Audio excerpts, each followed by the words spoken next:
Hey guys, tonight we slip quietly into the chill mist curling above a northern fjord. You're aboard a Viking longship, hunched low beside barrels of dried herring and bundles of itchy wool cloaks. The water is dark as slate beneath you, and the coastline ahead is jagged with pine-covered cliffs and seabird cries. Behind you, the oars dip in rhythm, a low, steady creak, like the world exhaling in sleep. The shore is getting closer. You see smoke threads drifting from turf-roofed huts. Hear the faint clink of blacksmith hammers and smell salt mingling with peat fires. This is no dramatic invasion. This is coming home.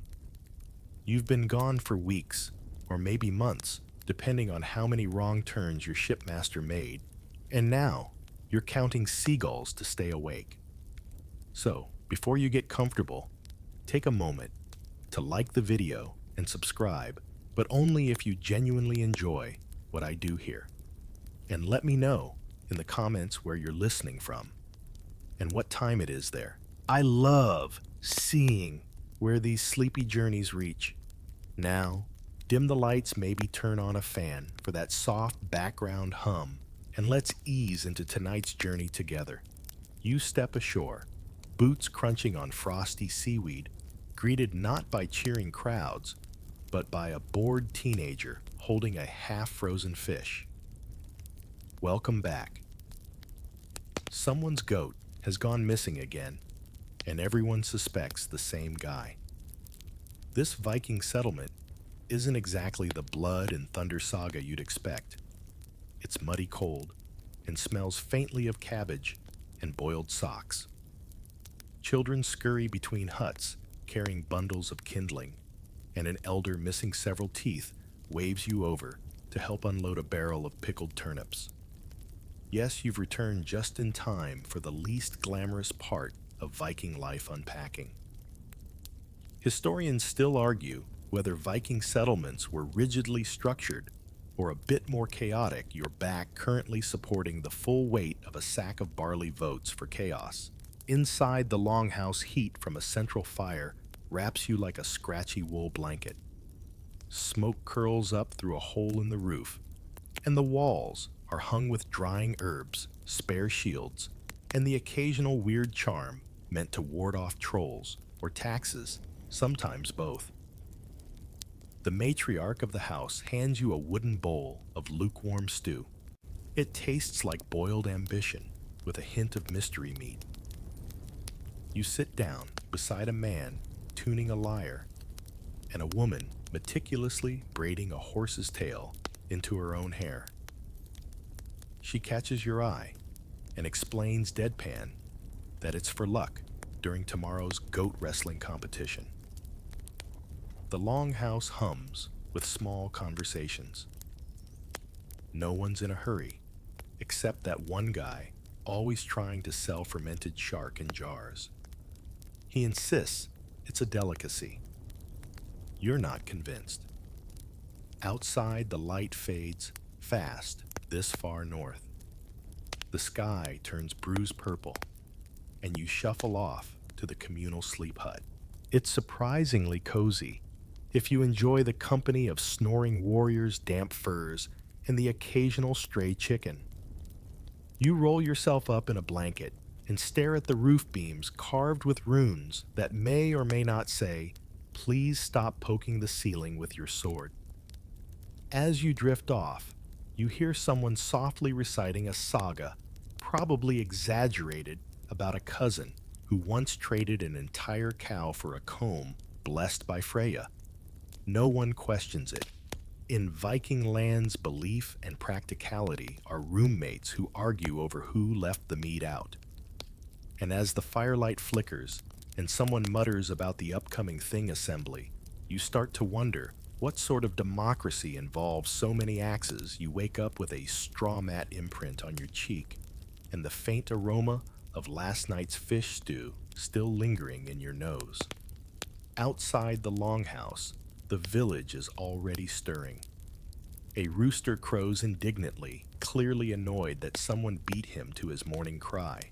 Welcome to a standard Viking day, equal parts labor complaining, and very creative use of animal fat. You trudge out into the frosty morning, greeted by a neighbor angrily trying to thaw his frozen boot with a handful of coals. He nods in solidarity. Around you, daily chores begin in earnest. A group of women are scraping seal fat to make lamp oil, while nearby, a boy is attempting poorly to milk a goat that wants absolutely nothing to do with him. Your first task is wood chopping. Not the romantic slow motion kind, but the frustrating kind where the axe handle is slightly cracked, and the logs are either too frozen or suspiciously squishy. You take a break after 3 logs, only to be guilt-tripped by a one-eyed elder who chopped wood through the great ice storm of 892, while fending off a bear, or so he claims. Historians still debate whether Viking society had strict gendered divisions of labor or more flexible roles, based on the old woman shouting orders while flinging hay bales across the field like a berserker in an apron flexible might be an understatement. Inside the weaving shed, your next job awaits. You've been volunteered to help dye wool. The dye smells like rotting apples, and your fingers are quickly stained an aggressive shade of indigo. A girl nearby is humming while stirring a bubbling pot of what might be onion skins, or just an attempt to curse someone via fabric. Hard to say. You pause for a moment to take in the organized chaos. Smoke curls from chimneys. Chickens waddle across the mud with an air of purpose. Children yell about a missing eel. This is not the Viking Age of heroic epics. It's the Viking Age of laundry splinters and never-ending to-do lists. Next up, gutting fish. You're handed a slippery cod and a knife barely sharper than a butter churn. An older man tries to teach you how to remove the guts without angering the fish's spirit, though you suspect he just wants to see if you'll actually try chanting in Old Norse. You do. It doesn't help.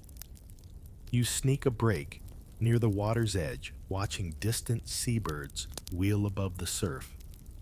A group of children build miniature longships from driftwood, one of them narrating a saga about a tiny warrior who defeats an angry whale and then opens a bakery.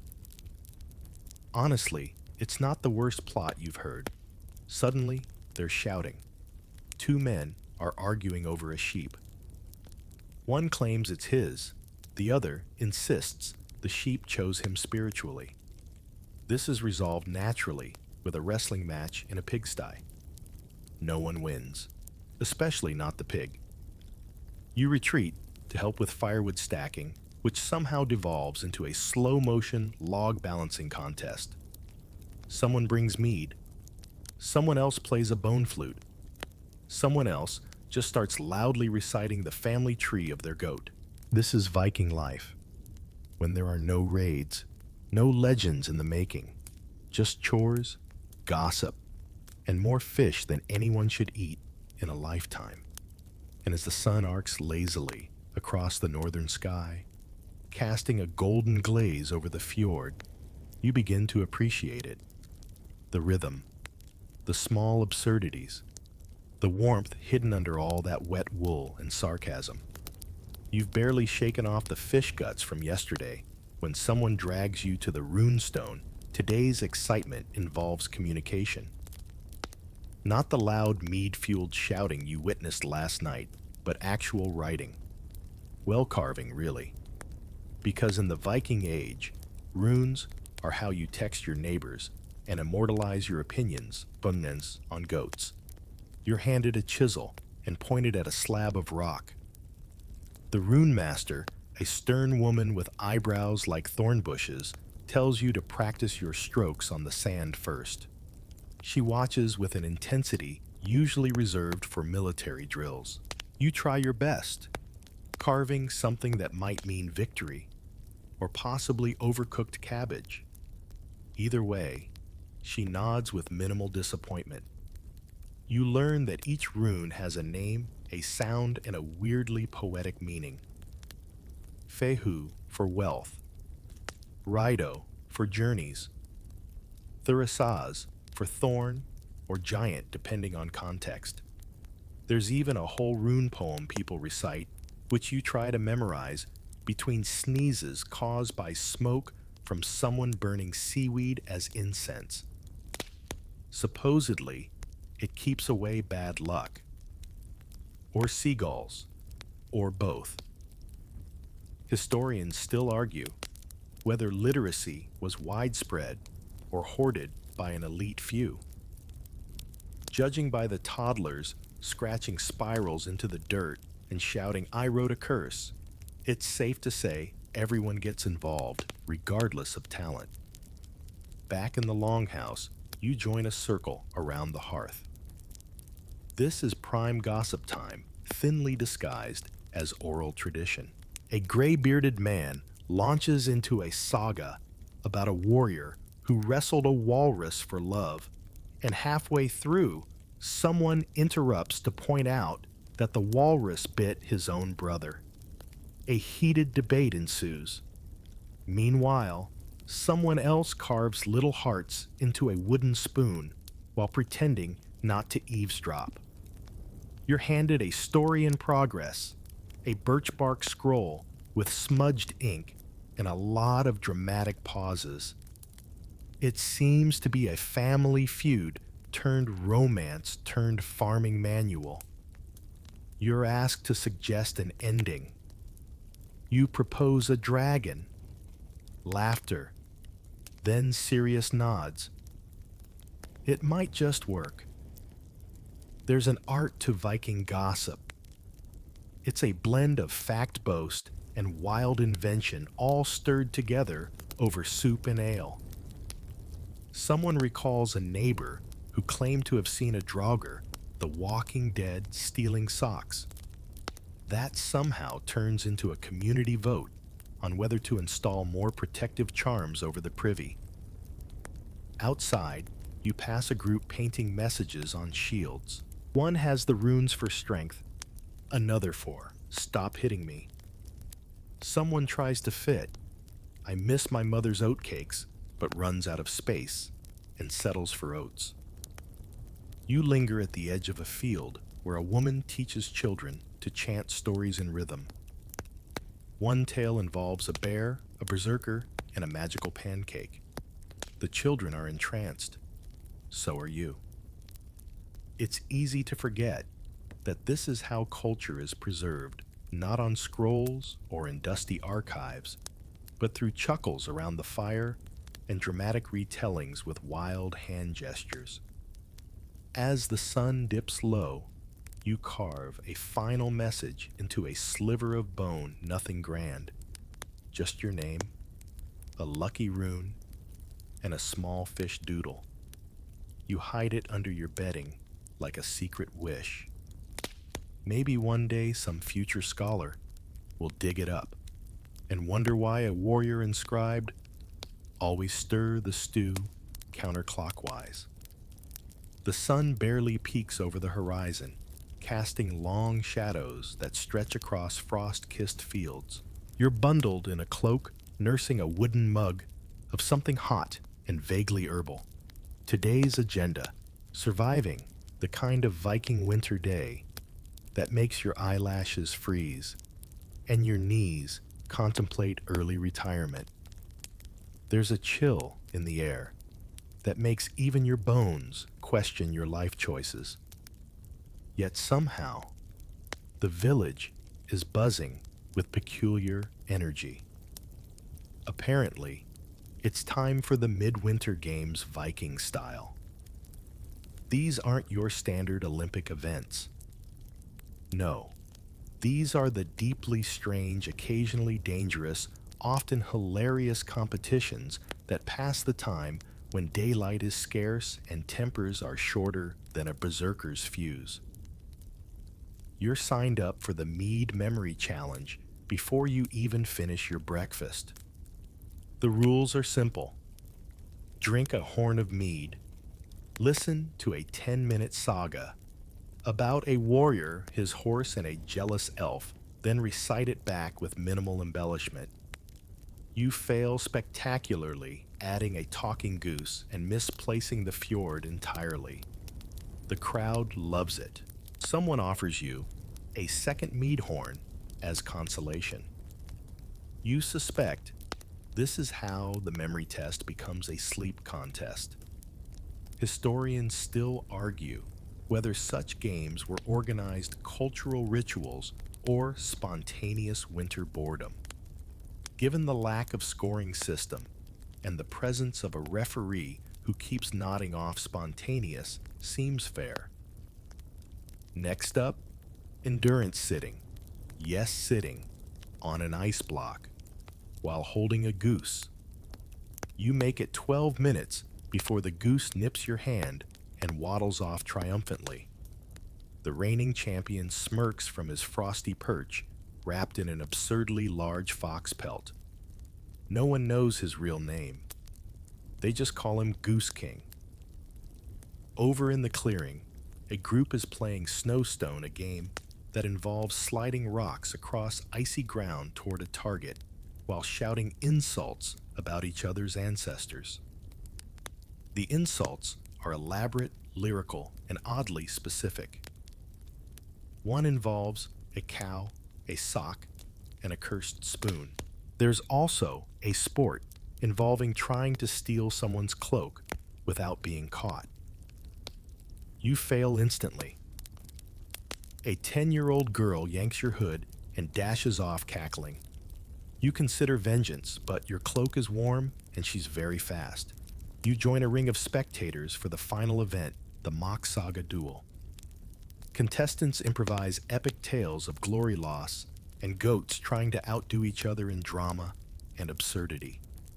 One woman tells of a warrior who fell in love with a snowdrift. Another claims her grandmother once beat a frost giant in a riddling contest involving soup recipes. Applause, laughter, and theatrical groans echo through the cold air. Someone starts passing around dried fish chips. They're chewy, salty, and inexplicably popular. You nod politely and pretend to chew.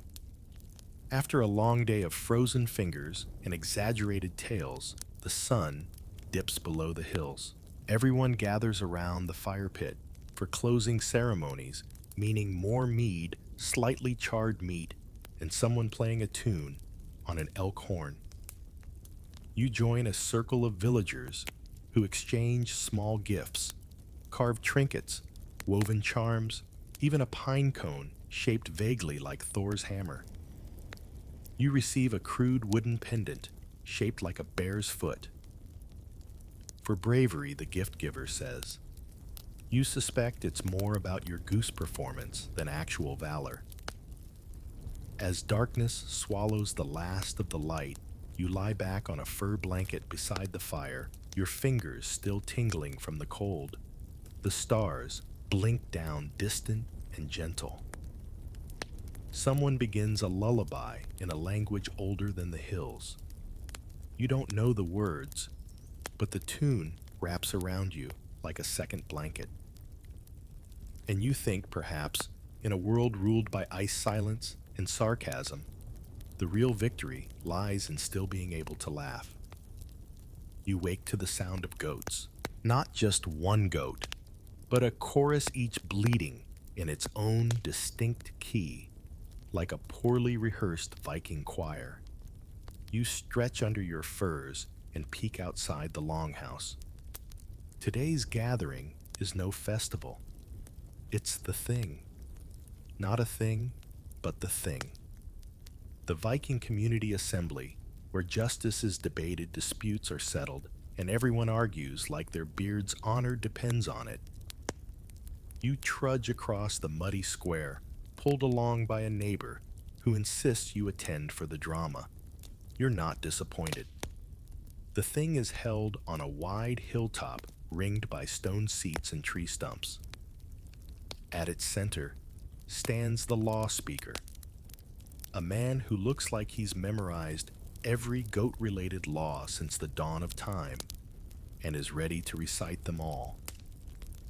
He opens proceedings by chanting the seasonal laws in sing-song Old Norse. It's oddly soothing, like legal ASMR. Your first case. Two farmers are arguing over a goat named Bjorn. Farmer A insists Bjorn was lured away with salted cabbage. Farmer B claims spiritual inheritance. Witnesses include a child, a raven, and an elderly woman who says she saw the goat nod. The goat, meanwhile, is chewing calmly on someone's cloak. Historians still argue whether the thing was truly democratic or just performative consensus with snacks. Based on the heated debate and liberal use of May Thor, strike me down if I lie, it feels rather lively. Next case, improper use of saga verses during an insult duel. Apparently, someone misquoted a legendary hero's love confession to insult a neighbor's haystack. The insulted party demands compensation in smoked fish. The defendant counters with a song and a turnip. The crowd roars with approval. Judgment, one fish, and a formal apology. Haiku. You're called to testify in a land boundary issue involving two streams, one oddly shaped rock, and a suspiciously convenient tale about an ancestor who saw a bear sneeze there once. You offer to draw a map. You are immediately ignored. The ruling favors the bear. Throughout the day, you marvel at how structured chaos can be. Everyone speaks in turn mostly. Votes are cast by show of hands or loud grunts.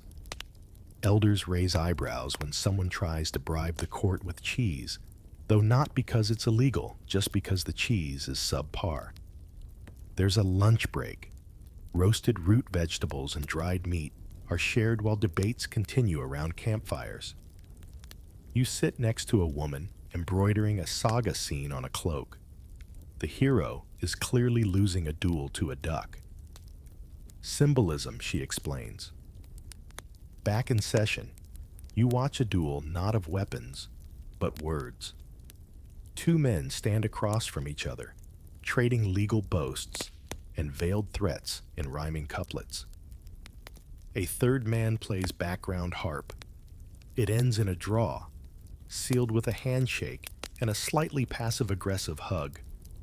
By late afternoon, your head spins from laws about sheep paths, ale rights, and who may or may not play the bone flute after midnight. One ruling involves a man accused of cow staring with malicious intent. He's sentenced to carry a chicken on his shoulder for a week. The chicken seems pleased.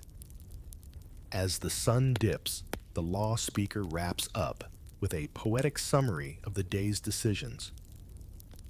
Everyone claps. Someone throws a pine cone in celebration, and the thing is officially adjourned. You return to the village exhausted not from battle, but bureaucracy. And yet, there's a strange satisfaction in watching a society navigate justice with charm ritual and the occasional goose witness. You fall asleep wondering what your modern local council might accomplish with a law speaker and a fish-based economy. The morning begins with clanking. Not the heroic kind where swords are forged and shields clash, but the clumsy, muffled racket of someone trying to pack for a raid. You stumble outside, still groggy, to find your companions attempting to tie down barrels of dried fish with what looks like a repurposed fishing net and several shoelaces. Apparently, it's raiding season. Contrary to popular belief, Vikings don't just leap out of bed bloodthirsty and screaming. There's a whole packing protocol. food, water, spare tunics, and a suspicious number of combs, all essential. Because even pillaging has standards. You're handed a small axe and a larger bag of onions. You're not sure which is more dangerous. You're also instructed in raiding etiquette. Yes, that's a thing. There's a long list of what to take portable, shiny, symbolic, what to leave, heavy statues monks in mid-prayer, and how to yell in a way that's intimidating but not shrill. Your practice shout makes a nearby goat sneeze. You take it as a sign. Historians still argue whether Viking raids were ruthless massacres or more like aggressive shopping trips with boats. Judging by the current mood, equal parts excitement and someone complaining about blistered feet, it leans toward organized chaos with a loot bonus. On board the longship, you take your place at the oar. It smells of tar salt and men who've been wearing the same cloak for 3 weeks.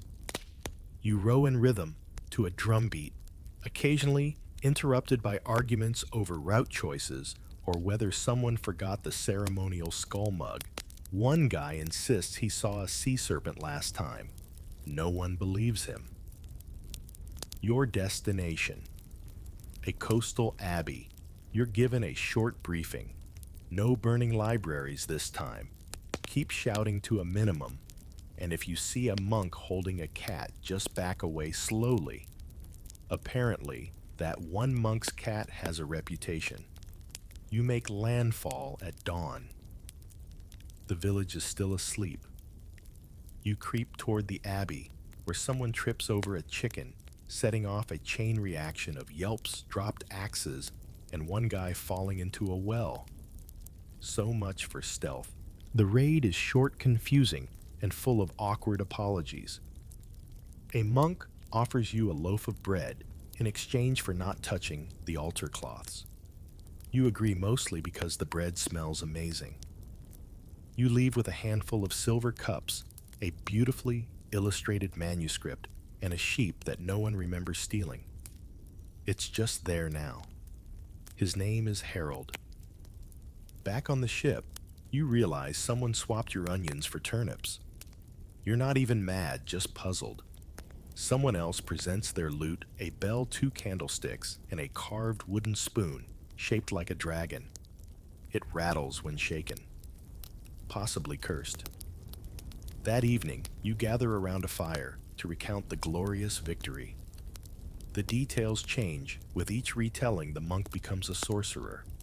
The chicken becomes a guard dog, and the well turns into a pit of despair.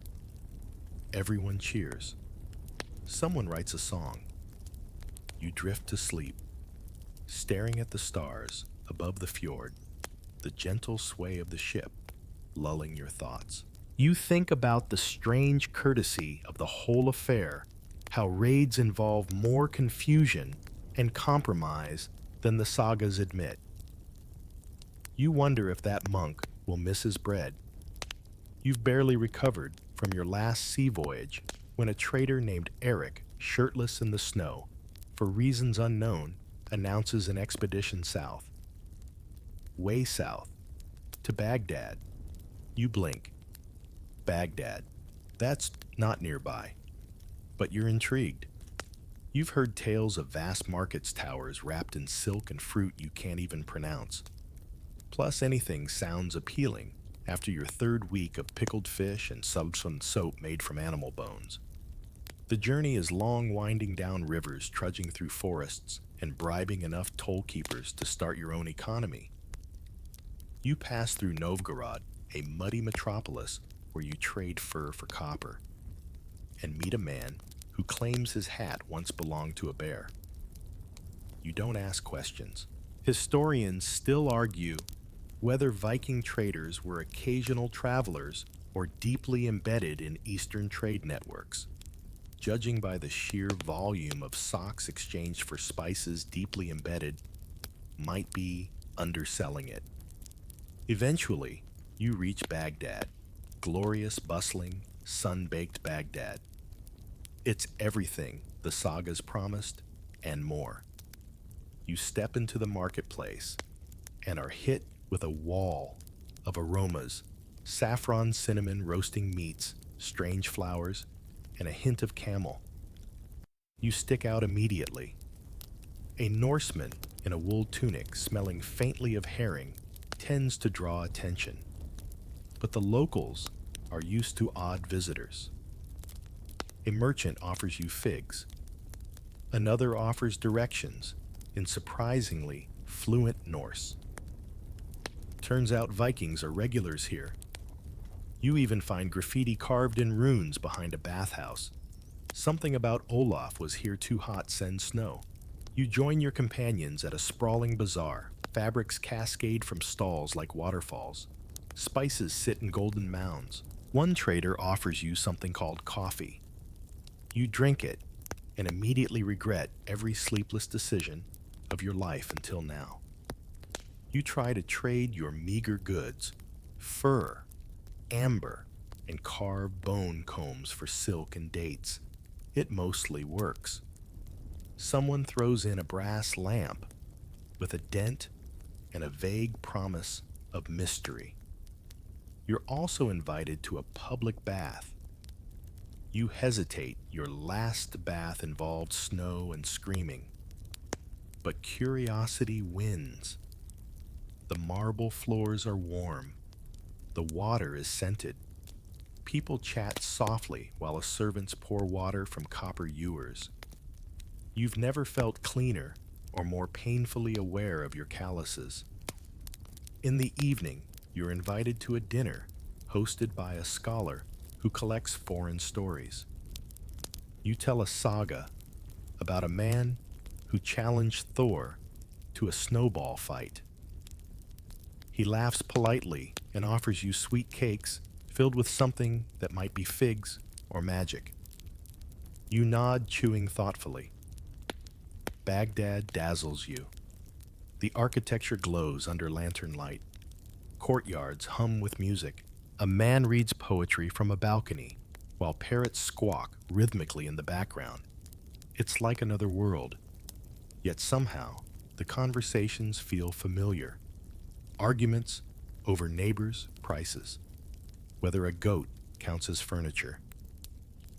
You fall asleep on a rooftop, under stars, very different from those above your fjord. Somewhere nearby, someone plays a flute. You dream of rivers that stretch across continents, of longships navigating palm-lined shores, and of merchants who write runes on fig crates. And as dawn warms the sky, you realize that the world is far stranger, richer, and more interconnected than your sagas ever suggested. You return home from Baghdad with a sunburn, a pouch of dates, and at least 3 different stories about a runaway camel that nobody believes. The fjord feels chillier than ever, and your cloak now smells faintly of saffron. But before you can unpack, you're summoned to a feast. And this isn't just any feast. It's one where theology is served with the soup. The longhouse is packed. Fire-roaring mead flowing. People are in unusually philosophical moods, which can mean only one thing. It's argue about the gods' night. You settle in between a shield maiden who swears she once met Loki in a thunderstorm, and a fisherman trying to decide whether to worship Thor or just his hammer. Dinner starts with boiled fish and questions. Who's the most important god? Odin, with his ravens and riddles. Thor with his hammer and biceps. Or Freya, who rides a chariot pulled by cats and doesn't have time for anyone's nonsense. The table is split. Someone suggests Loki. Half the room groans. A debate begins that will soon involve interpretive dance, aggressive comparisons, and the use of root vegetables as metaphors. You offer a neutral stance. They all serve different roles. This is met with suspicion. You're forced to choose a side. You go with Freya. She seems practical, fierce, and doesn't turn into a bird just to eavesdrop. The shield maiden nods approvingly. The fisherman glares, clutching a spoon shaped like Mjolnir. Historians still argue whether Norse beliefs were organized religion or flexible mythology. Judging by this feast, they're more like an eternal, animated group chat. Stories shift gods, merge details, contradict, and no one minds. What matters is telling them well. The second course is a stew thick enough to forge armor in. While chewing, someone recites a tale of Odin trading an eye for wisdom. Not both eyes, you ask. That'd be greedy, someone replies. A young skald performs a new song, half prayer, half gossip, about a time when Freya tricked a frost giant using perfume and passive aggression. Applause follows. Someone throws a meatball in tribute. As the night deepens, stories blend with memories.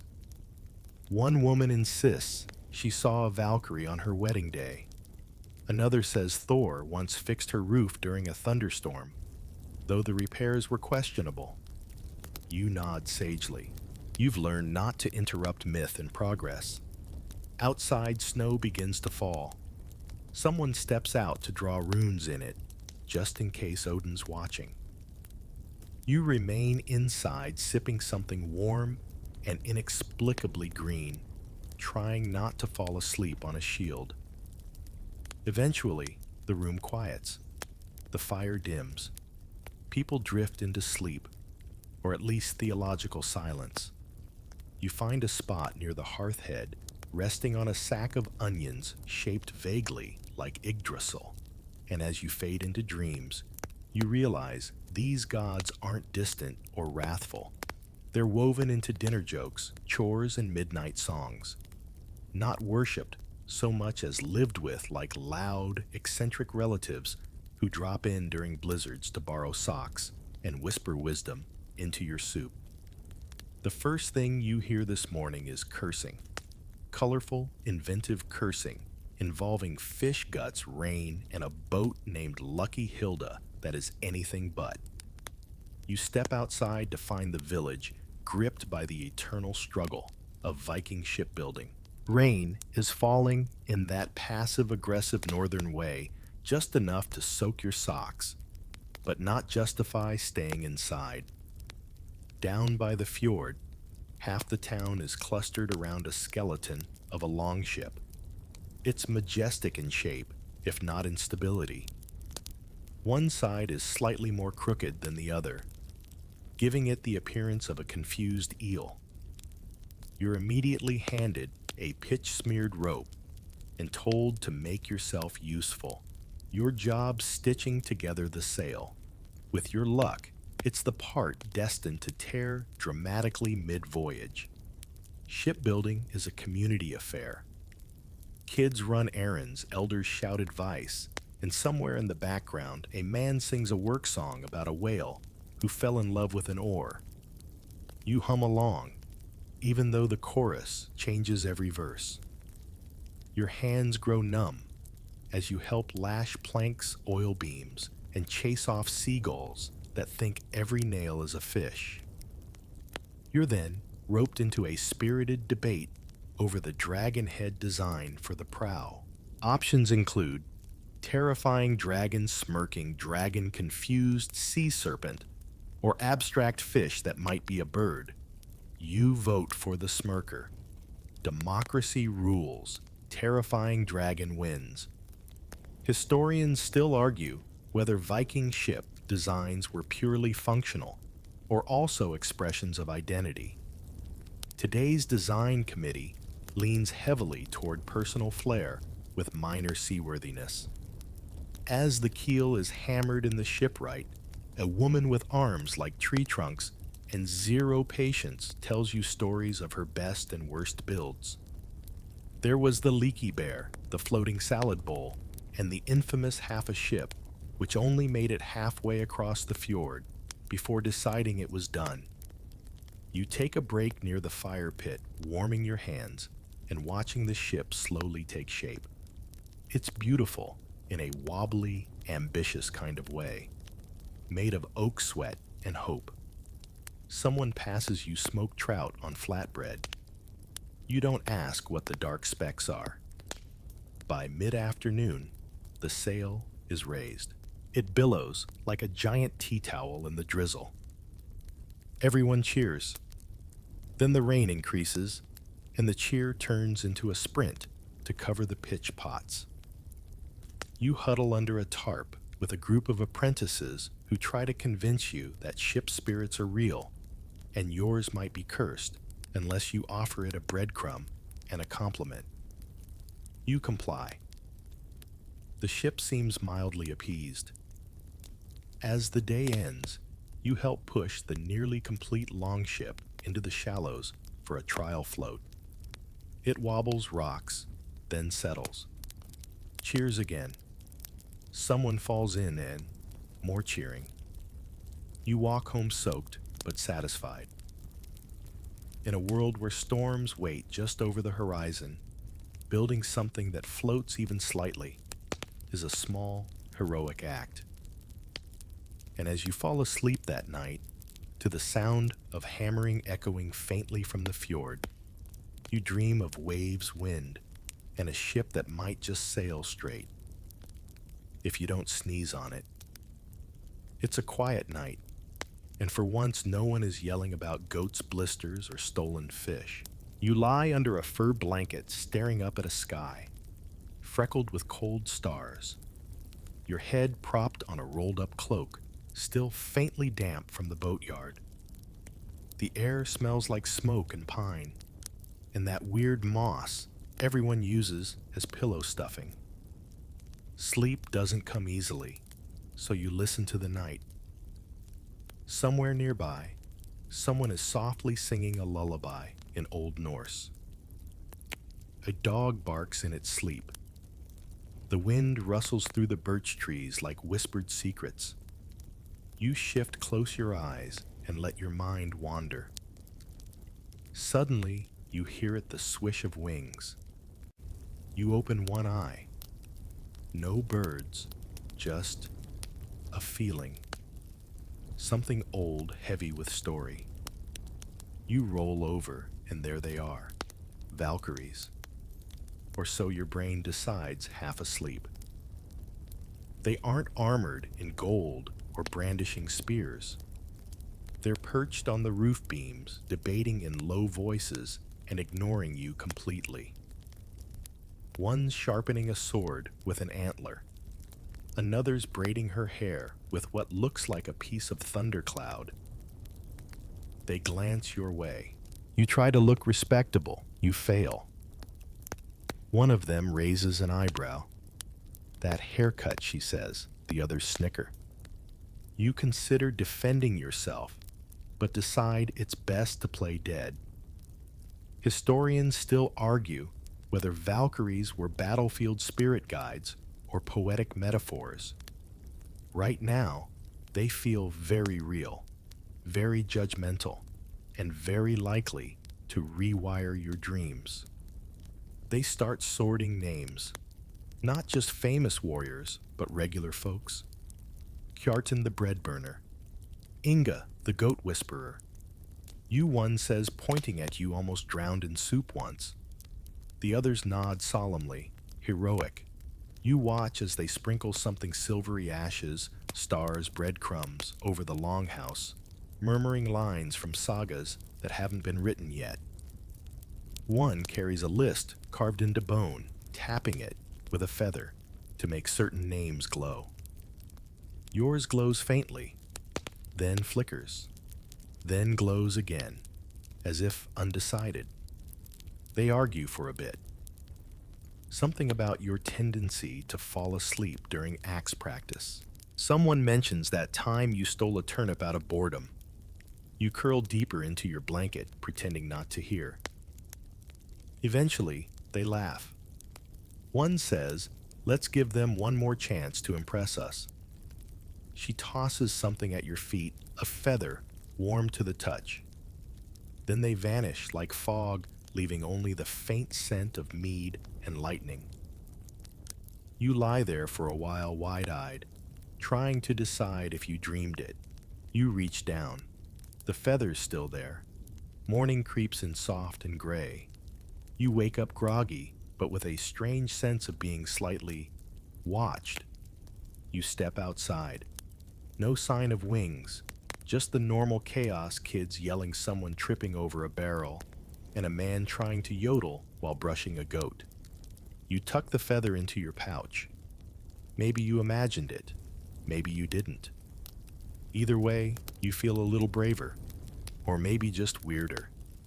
Same thing. And as you join the others for breakfast stew, someone pats your shoulder and says, "You've got Valkyrie face today." You smile. You don't know what that means, but you'll take it. You've only just shaken off your Valkyrie-induced insomnia when the village erupts in the kind of tension only possible when someone steps on someone else's property line while herding sheep. Again, you're halfway through scrubbing your cloak when a woman named Sigrid storms past you with a basket of eggs and a very pointed scowl. "He knows those fjord rocks mark my grazing path," she hisses. You nod. You have no idea what she's talking about. Welcome to the never-ending saga of petty Viking drama, part family feud, part epic poem, all passive-aggressive poetry. You are now trapped in the most dangerous arena of Norse society, the Icelandic social spiral. At the heart of it is a sheep, a very average sheep named Scarp. Apparently, Scarp has developed a taste for neighbor's grass. Unfortunately, that neighbor is Bjorn, who once wooed Sigrid's sister with a particularly terrible love poem and still hasn't apologized. Tensions rise like steam from last night's cabbage stew. You're roped into the middle when you're asked to deliver a neutral message carved onto birch bark. You try to write peace and grass for all, but someone edits it to May, your goats grow confused and your butter sour. It escalates from there. Historians still argue whether Viking Iceland was ruled more by law or by vendetta. Based on the 6 people currently composing slander songs behind the fish-drying racks, vendetta seems to have a slight lead. You attend a community arbitration disguised as a poetry slam. Each party presents their side in verse. Sigrid delivers a biting stanza that likens Bjorn's pasture to a troll's armpit. Bjorn counters with an alliterative insult involving moldy bread and bad haircuts. The elders deliberate while someone plays a haunting tune on a goat horn. The ruling Scarp will wear a tiny bell carved with a neutral rune. Both parties must contribute 3 fish and 1 apology, haiku, to the communal stew night. Everyone nods solemnly. Drama abated. For now. You wander the village in search of quiet, but it finds you instead. A girl corners you with a saga draft she's working on. It's about her grandmother's epic dispute with a neighbor over who invented the smoked turnip. You suggest a subplot involving magical moss. She gasps, thrilled. At dinner, stories fly like arrows. One man swears his cousin once seduced a merchant with a meat pie. Another claims to have written the original ending to a saga one, where the hero survives, marries a mermaid, and opens a bakery. It tested better with focus groups, he insists. You nod along, watching how every feud, every insult, every moment becomes narrative. Viking life is lived out loud, stitched into memory not through monuments, but through witty couplets and exaggerated eyebrow raises. As the fire dies down, someone recites a saga of love-lost, sheep found, and revenge served lukewarm in a wooden bowl. The room listens in reverent silence, and you curled in your corner with a full belly and 1,000 verses swirling in your mind, begin composing your own poem about goats, awkward alliances, and how even in a world of axes and frost, it's the poetry that cuts deepest. The morning begins with someone howling, not the mournful wolf call of heartbreak, but a high-pitched, unfiltered wail of someone being force-fed yogurt while wearing a bear pelt. You step outside to find a group of half-dressed lunatics chasing each other with sticks, roaring and snorting like woodland spirits on holiday. Right. Today's the berserker training session. You're handed a stick, a bowl of yogurt, and a warning. Don't make eye contact with Bjarki. He's still working through his elk issues. You nod solemnly. Bjarki is already headbutting a tree while chanting something about avenging his socks. Berserkers, you learn quickly, are not just wild warriors. They're a whole cultural phenomenon. Equal parts performance, art psychological warfare, and group therapy with antlers. Their methods are eclectic.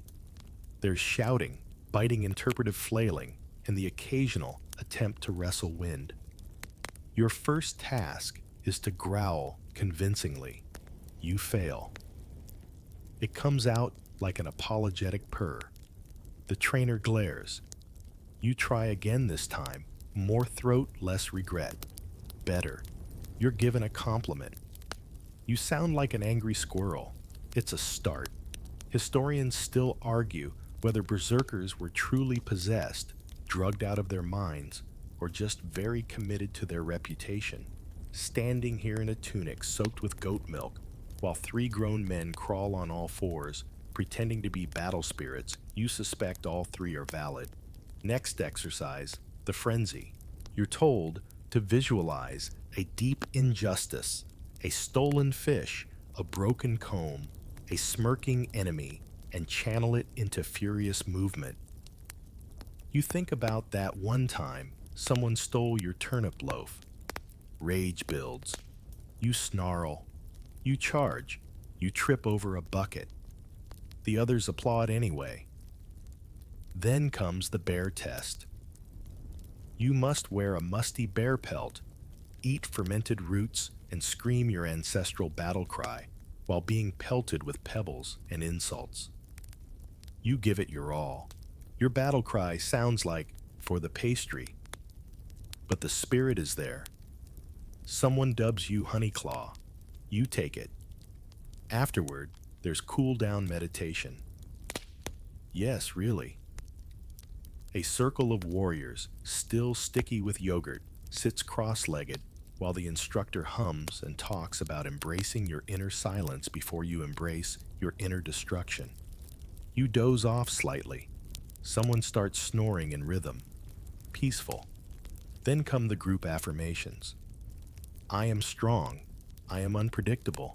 I am my own weapon. I will stop biting chickens. Everyone repeats them. You're oddly inspired. As the sun climbs, the mood shifts from rage to laughter. Someone starts braiding another's beard into horns. Another carves a tiny berserker figurine from cheese. You sit beside a man known only as Sven the Howler, who shows you his collection of battle scars and invites you to help name them. You suggest Lefty, and ouch. He's thrilled. By the end of training, you feel sore, ridiculous, and strangely empowered. You may never win a duel, but you now know how to psych out an opponent using only eye contact and goat-themed metaphors. That night, the berserkers put on a mock battle for the village. It includes choreographed screaming, staged collapses, and one unplanned incident involving a flaming spoon. The crowd roars with delight. You take a bow as Honeyclaw the berserker, who fought bravely, bit no one, and wore his bear pelt with pride. As you drift off to sleep, muscles aching, you realize that sometimes becoming fearsome starts with making a fool of yourself. And maybe, just maybe, the world needs more warriors who roar by day and meditate by night. You've just recovered from your berserker debut. Your shoulder still smells faintly of yogurt when you're roped into an even stranger tradition, monk impressions. It's a pastime among returning raiders, a peculiar kind of performance art that involves mimicking the daily life and mannerisms of monks from lands far, far less muddy. At first, it seems harmless. Someone dons a potato sack and ties a rope around their waist. Another shuffles solemnly, muttering in faux Latin. Laughter erupts. But then the competition begins. You're given a wooden bowl, a serious face, and one rule: stay in character. Easy, you think. Until you're forced to mime an entire monastic morning routine using only pantomime and passive aggression. You rise with the imaginary bell shuffle to your pretend chapel and try to chant like you're suppressing a sneeze. Everyone claps. A girl named Thyra wins the first round by mimicking a monk dropping his inkwell and trying not to swear in front of a bishop. Then it's time for the reenactment of the great breakfast standoff. You and your opponent must prepare imaginary porridge while radiating passive disapproval about the other's seasoning choices. You add air cinnamon. He gasps. Someone faints. A pig runs through the background. No one knows why. Historians still argue whether these impressions were satire, social critique, or just the Norse equivalent of bad dinner theater. But judging by the intensity of the performances, they're taken seriously, ironically, of course. You're called to reenact monastic tea hour. You channel every stoic elder you've ever met, clutch your imaginary cup with reverence, and whisper fake prayers over non-existent biscuits. The crowd erupts. Someone throws a daisy in appreciation. Later, the skalds perform their Monks of Misfortune comedy, play a saga of two monks who accidentally switch robes, lose a relic, and end up converting a goose. You play the goose, you commit fully. There's hissing. Someone cries, laughing. During a quieter moment, an elder explains the deeper purpose of it all. It reminds us not to take ourselves too seriously, she says, darning socks with one hand and stirring fish stew with the other. Even gods fall off chairs. There's also a growing appreciation for the actual monks. One man now, in his 50s, admits he once stayed at an English monastery. They made me porridge and didn't stab me, he says wistfully. I stayed 3 weeks. Learned to write my name in Latin. Still can't spell it. As dusk falls, the fire is lit, and the monk impressions wind down into gentle recitations of real monastic chants, badly remembered but earnestly sung. You lie back, arms behind your head, staring at the wooden beams and candle smoke curling into the rafters. Someone beside you whispers that next week's theme is Roman engineers. You can't wait. You already have ideas involving invisible aqueducts and yelling structural integrity at barrels. And as sleep edges closer, you realize that the finest form of satire is not mockery, but mimicry, with just enough affection to be mistaken for understanding. You, the goose monk, drift off with a smile and a plan to learn how to actually make porridge. Morning breaks with a jolt, not from shouting or a rogue sheep, but from a sudden realization. Today is voting day. Not for kings or battles, but for the truly important stuff. Who gets the best firewood pile, whether it's time to move the fish drying racks, and who can legally call their stew famous. You shuffle toward the meeting field where someone's already distributing voting pebbles, and another person is setting up a scoreboard made entirely of carved driftwood and dramatic flair. This, you learn, is grassroots democracy, Viking style. At the center stands Helga, the unexpected heroine of this story, cloaked in mustard yellow wool and armed with the world's sharpest sarcasm. She's petitioning for a change in communal stew rotation. Apparently, the same family's been ladling turnip broth every Wednesday for 12 years. It's time for variety, she claims. The people murmur in agreement. Her rival is Egil, a traditionalist, with a spoon carved from whalebone and strong feelings about root vegetables. The debate is set to begin. You settle in with your complimentary dried apple wedge. Helga starts with humor. If the gods had meant us to eat turnips every week, they wouldn't have invented garlic. Laughter ripples. Egil counters with a poem about heritage and digestive regularity. It rhymes poorly, but gets polite claps. Then come the sheep. As campaign strategies go, Helga's is bold. She's brought 3 sheep each painted with slogans like, "Say no to beige stew and herbs for all." The sheep mostly eat grass and ignore commands, but the message is received. Historians still argue whether Viking democracy was widespread or mostly symbolic. Today's event suggests it was alive, opinionated, and occasionally fluffy. Votes are cast using colored pebbles, blue for Helga, red for Egil. A horn is blown. The sheep scatter. Counting begins. You help tally the votes. It's close. Suspiciously close. A recount is demanded. During the recount, a goat attempts to eat the vote bag. You rescue 3 half-chewed pebbles and declare them emotional votes. Final result. Helga wins by 2.5 pebbles. She bows. Egil nods respectfully, though he's clearly plotting a comeback involving carrots.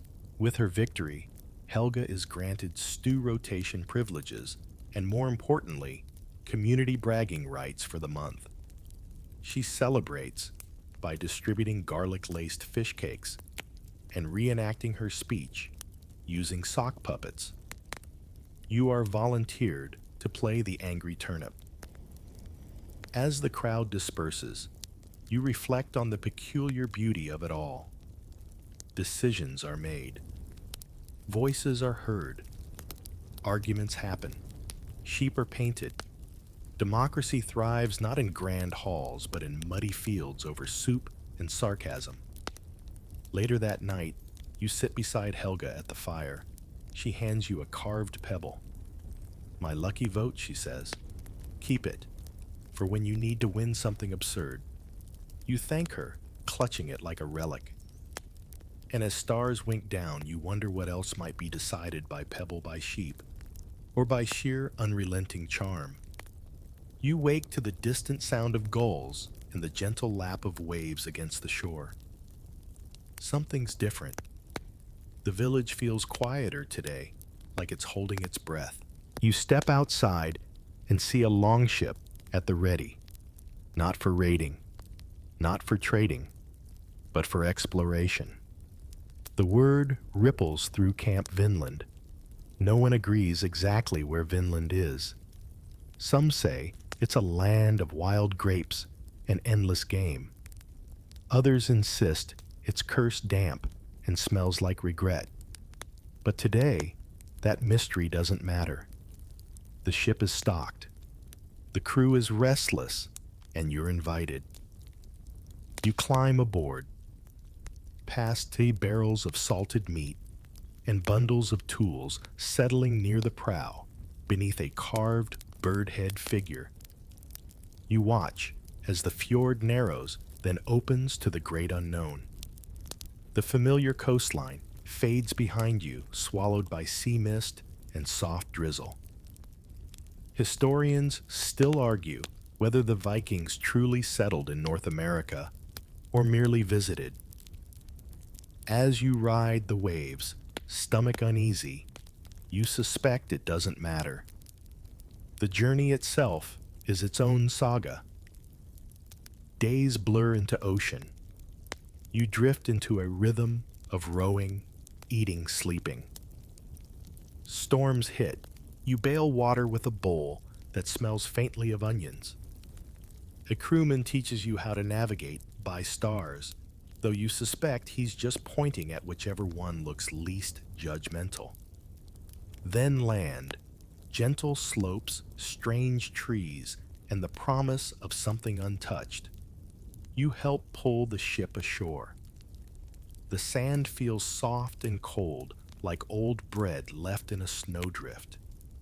Birds cry overhead unfamiliar songs. The trees whisper in a language your runes can't read. You help build a temporary camp turf huts, fire pits, a rudimentary fence made from what might be driftwood or prehistoric leftovers. Everything smells new damp and slightly ominous. That night, around the fire, someone sings a lullaby meant to calm nervous children or explorers. You eat something that might be a wild berry or a test of fate. It's tart. You survive. The next morning, you wander alone. The forest is thick, the air hushed. Every step feels like a whisper across centuries. You find an animal track large, three-toed unfamiliar. You turn back quickly. The days pass quietly. No dramatic conquests, no golden temples. Just forest cold wind and a sense that the land is watching. Not hostile, just curious.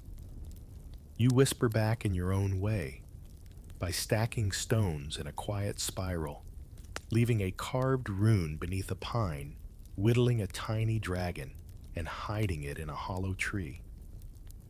Then it's time to go. Supplies are low, and the nights are colder. You pack your things, though part of you wants to stay, to see if the land will eventually speak. But that's not your role. You are a visitor, a whisper in someone else's dream. As the ship pulls away, you glance back. The coastline fades like breath on glass.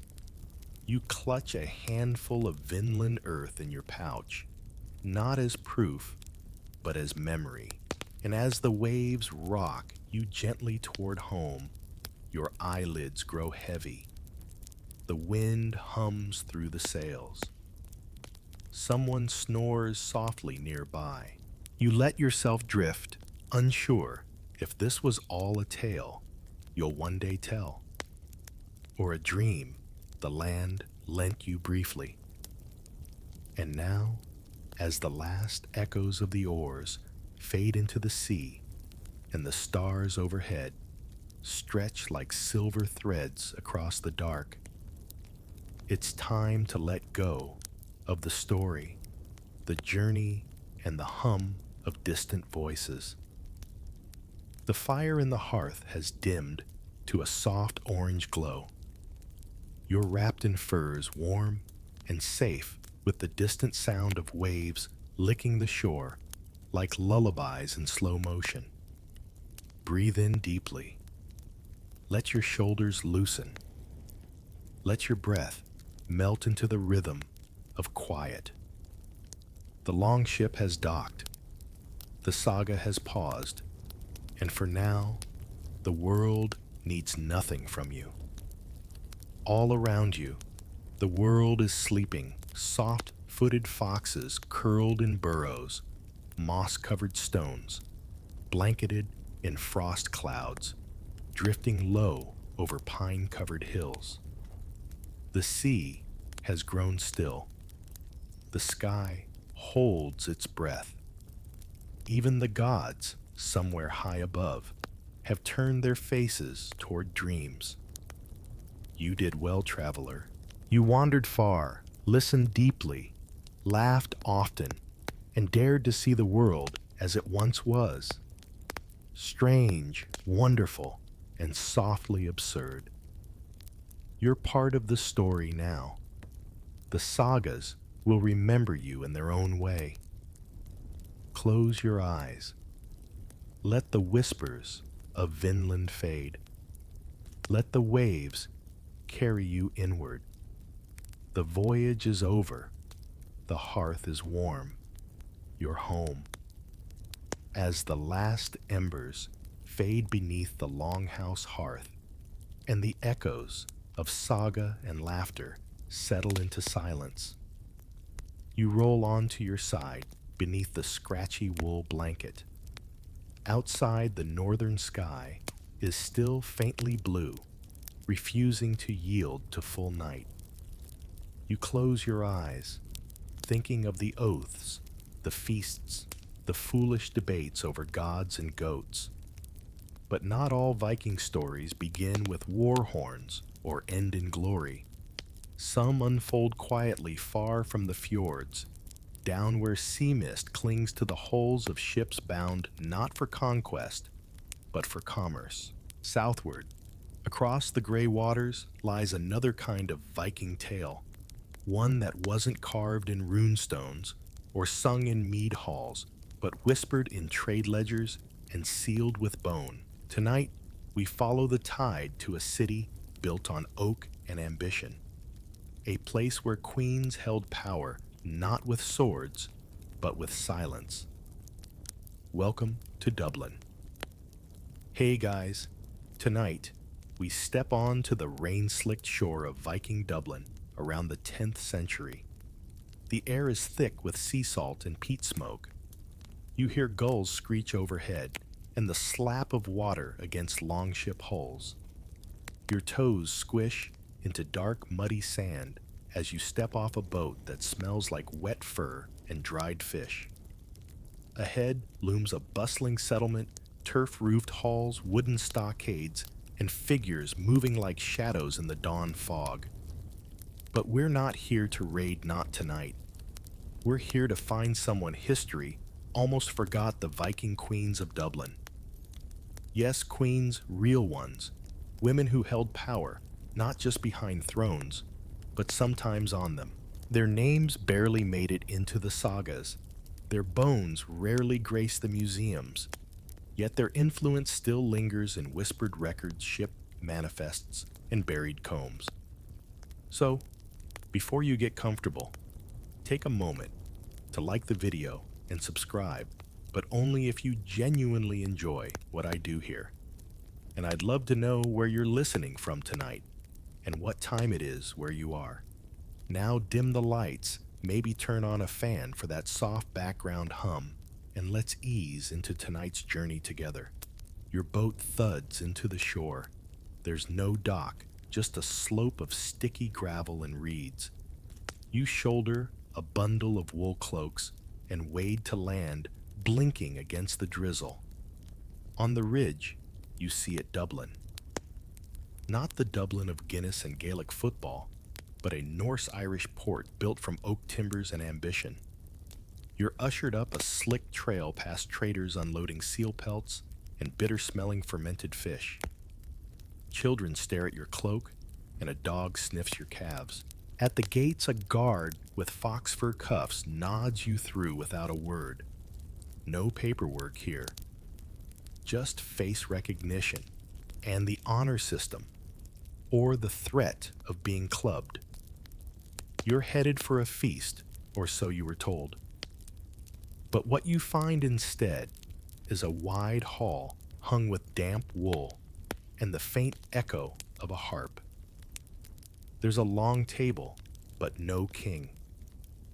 Instead, seated at the head, is a woman.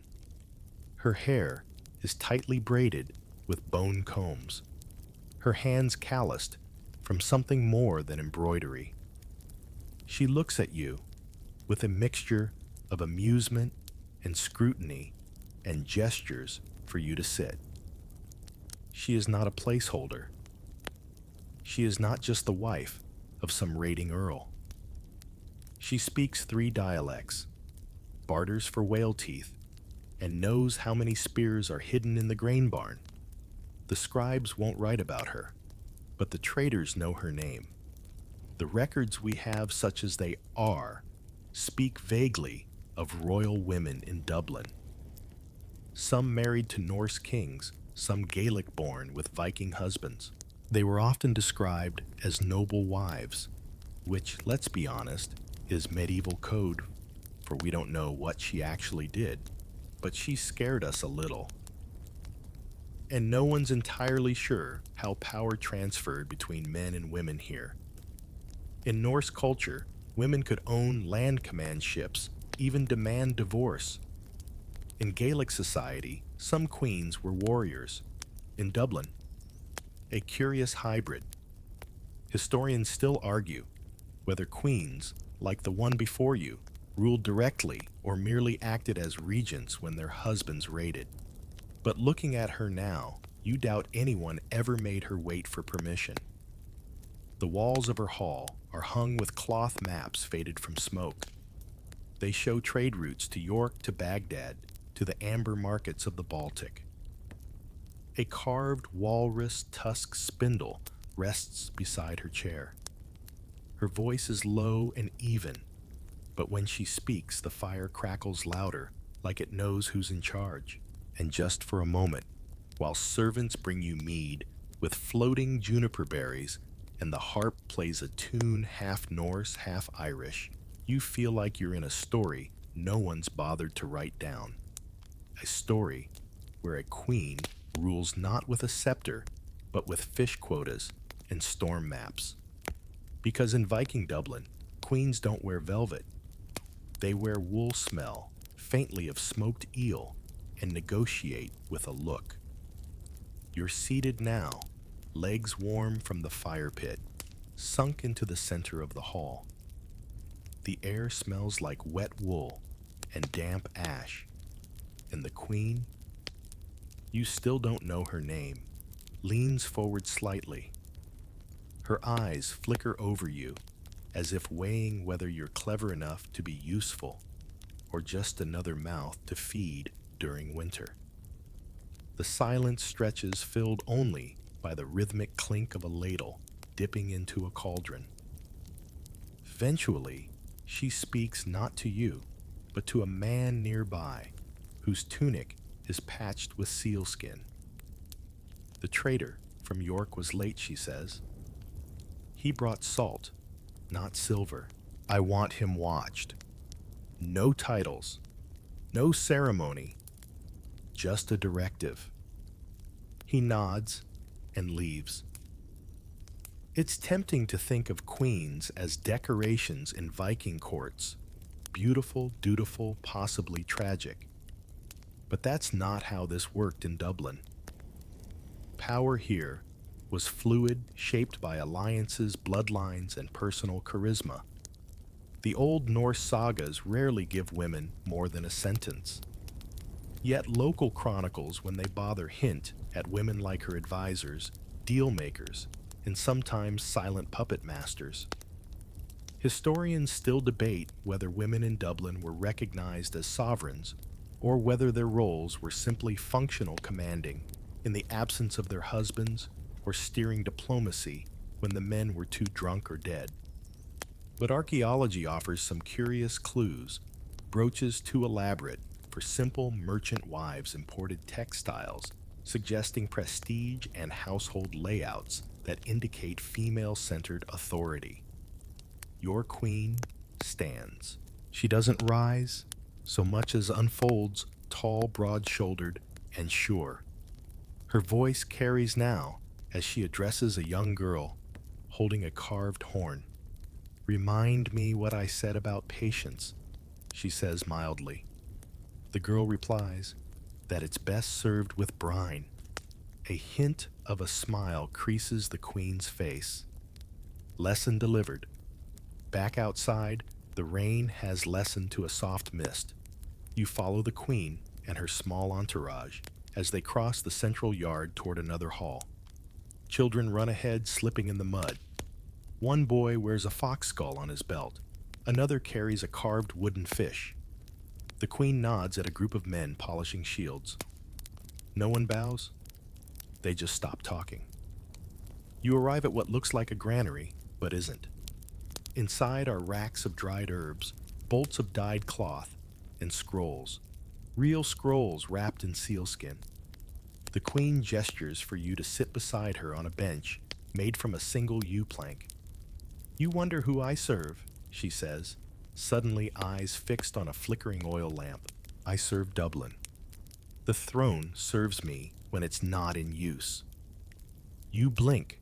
That's not an answer, but also possibly the only answer that matters. The identity of Dublin's queens is murky.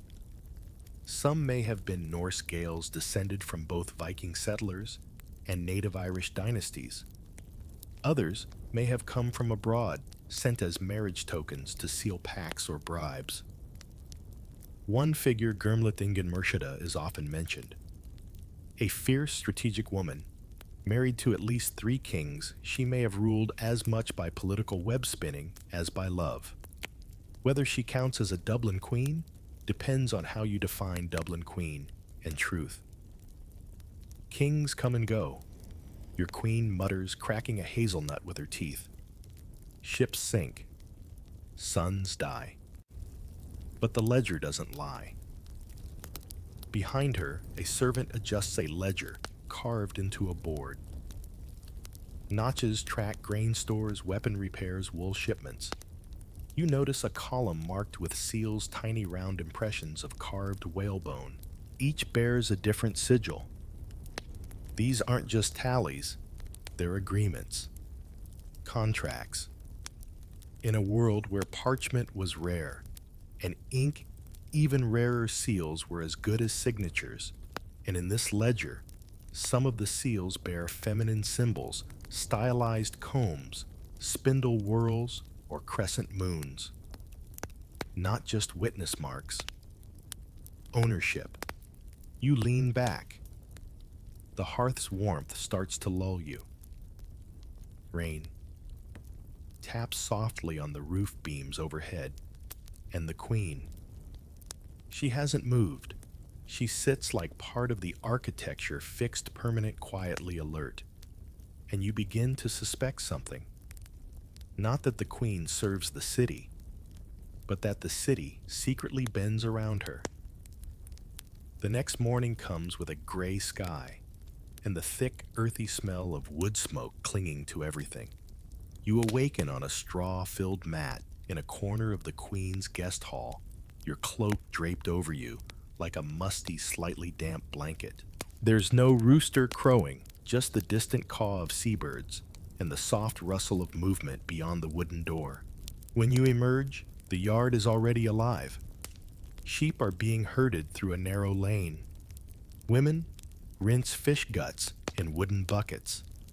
A boy practices throwing a spear at a hay target shaped like a rival clan chief. The queen, of course, is already fully dressed and halfway through a conversation with a bearded man carrying a bundle of parchment. Today she's preparing for a wedding. Not her own, though. From the way she's directing things, you'd think she was marrying off a small empire. It's her niece, a serious-eyed girl of about 14, being joined to a minor Norse noble whose name sounds like someone sneezing into porridge. You walk with the queen toward the site of the ceremony, a small hill outside the city, marked by an ancient oak and a ring of weathered stones. She pauses now and then to shout orders or adjust a serving girl's posture. No detail escapes her. The beeswax candles, too soft. The flaxen robes, wrinkled. The salted fish, not salted enough. You almost expect her to measure the clouds and rearrange the weather. This isn't just a wedding. It's a tactical maneuver, like moving a bishop across a crowded chessboard. The union will solidify trade routes, ensure peace with a rival clan, and if the bride can hold her own, eventually produce heirs with claims to both sea and soil. Viking society didn't separate marriage from politics. Love was optional, alliance was required. And queens like this one orchestrated these unions with the precision of a shipwright. Historians still argue whether such women had formal titles, but it's clear they held informal authority that made kings pause before acting. The ceremony begins just before midday. The bride and groom stand in a shallow trench, hands clasped, surrounded by villagers, traders, and the odd monk, peering nervously from under a cowl. A druid hums something that sounds like an incantation, or maybe a very bored prayer. You spot the queen, near the front, hands folded, expression unreadable. She's not here to weep. She's here to watch. Every twitch of the groom's eyebrow, every sideways glance from his father, she sees it and remembers. There's a tense moment when the dowry is presented. The groom's family hesitates, apparently unsure whether the goats counted toward the silver tally. You hold your breath. The queen doesn't. She simply raises one hand. Two men appear with a sealed chest and place it at the groom's feet. Consider it a gesture of goodwill. She says, voice calm as fog, "We can tally debts later." Everyone exhales. The ceremony proceeds. Later at the feast, you find yourself seated beside an old man with only 2 teeth and more opinions than dinner. He tells you that this queen once brokered a peace between 5 rival war bands using nothing but a barrel of salted herring and a very persuasive death glare. Is it true? Maybe. Is it the sort of tale people tell about someone who always seems to get her way? Definitely. The queen doesn't dance. She doesn't need to. Instead, she slips away during the music and laughter disappearing behind the hall. You follow at a distance because you've learned by now that she always does something worth noticing. You find her staring out across the river, hands tucked into her sleeves. The moon is rising, a pale coin behind the clouds. She doesn't turn when she speaks. They'll remember the bride, she says. They won't remember who arranged the benches, who bribed the druid, who quieted the boy with the grudge. You don't reply. There's nothing to say. She's right. But that's how power works, she adds, quietly, efficiently, dull as fish stew. But it lasts longer than glory. And in that moment, you realize something. She may not be written in the sagas, but every stone in this city remembers her. You wake to the muffled sounds of combs dragging through hair and the rhythmic scraping of wooden spoons on clay bowls. It's not exactly a royal orchestra, but here in Viking Dublin, that's as close as you'll get to a fanfare. Today, you're shadowing the queen during her morning routine. If you expected silk robes and goblets of mead, adjust your expectations. There's no velvet, no lace, no gold thread embroidery. This queen wears wool coarse, weather-stained, the color of river mud, with a brooch shaped like a curled serpent pinning it at the shoulder. Her boots are fur-lined, but scuffed. Her hair, though plaited with care, still has a twig in it. The fire in the main hall hasn't quite caught yet. Smoke drifts sideways instead of up. Servants move silently, bringing hot water in horn cups and ladling out fish soup thick with leeks. You're handed a wooden bowl. It smells like someone boiled a swamp and added a pinch of hope. You sip. It's better than expected. As the queen eats, she reads. Not from scrolls or manuscripts, Those are for formal occasions. No, she reads from notched wooden slats strung together with gut cord.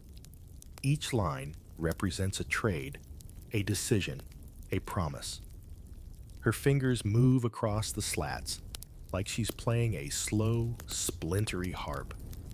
Historians still argue whether Viking queens managed day-to-day governance or simply stepped in when their husbands were off pillaging.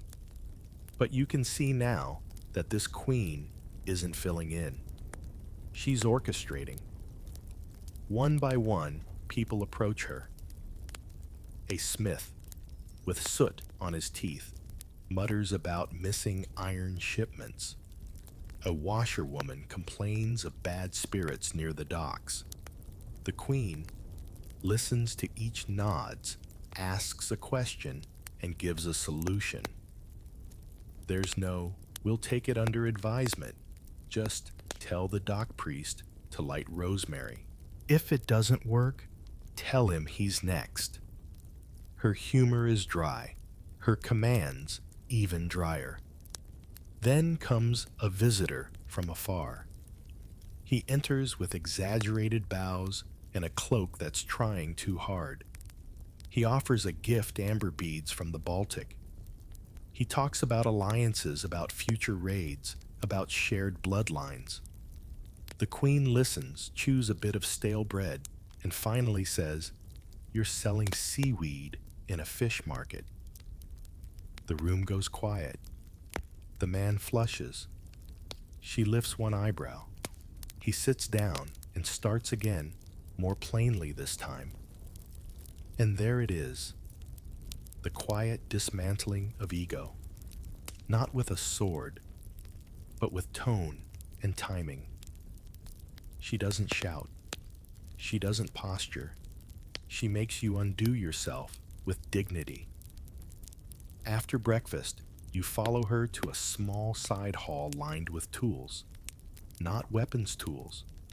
There's a loom, a spindle, a set of scales, and a bundle of dyed cloth in oxblood red. She runs her fingers across it and says, "This one's wrong." A servant nods and hauls it away. It turns out the queen is something of a quality control officer. She inspects everything grain fur, fish, and cloth. If it's being traded in her city, she wants her eyes on it first. Not for greed, but for reputation. A bad shipment costs you more than silver, she tells you. It costs you silence. And silence spreads. Outside, children run past, carrying buckets of rainwater. A dog chases them, tongue lolling. Life hums quietly. As the queen returns to her seat, a small boy approaches with a carved bone. He holds it out without speaking. She takes it, examines it, then taps his shoulder twice and sends him off. You ask what that was about. "A wolf tooth," she says. "He found it near the grain shed. Could be nothing. Could be a warning." You blink. From wolves. She smiles faintly. From someone pretending to be one. The day moves on. People come and go. Decisions are made. Soup is reheated. And through it all, the queen sits at the center, not like a ruler on a throne, but like the eye of a storm that no one dares disturb. You once imagined queens wrapped in silk walking marble corridors. Now, you know better. They wear damp wool. They drink fish soup, and they don't miss a thing. Dawn in the queen's hall doesn't break, it seeps. Pale light filters through slits in the timber walls, catching dust motes and the steam rising from morning kettles. You stir beneath your woolen blanket as the low murmur of activity builds around you like bees stirring in a hive. The queen is already awake, of course. She stands at a low table made from a single slab of pine slicing salted eel with a bone-handled knife. The blade glints like an icicle in the dim light. A servant offers her a ladle of broth. She sniffs it once, murmurs less vinegar, and waves him away. This is not breakfast. This is briefing. Her attendants sit in a loose circle. 2 women, 1 man, and a girl who might be 10, but stares like she's 50. They speak in quiet bursts of Norse and Gaelic, shifting between the two like dancers changing steps. You catch fragments: a cargo delay in Wexford, a sick cow with unusually green drool, a merchant who smiles too much. The queen listens with her hands folded.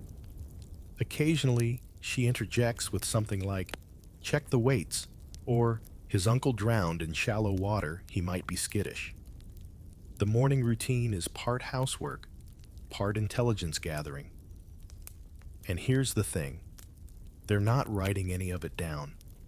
It's all memory intuition whispers. This is a kingdom run on gossip and gut instinct, but it works because she never forgets a detail. There's a moment of pause as she dips a cloth into hot water and begins wiping down the bone tiles on her board. They're marked with runes, each a symbol of a person, a clan, a promise. She moves them slightly left or right, like she's tuning a very slow, very political game. Historians still argue about the daily routines of Viking elite women.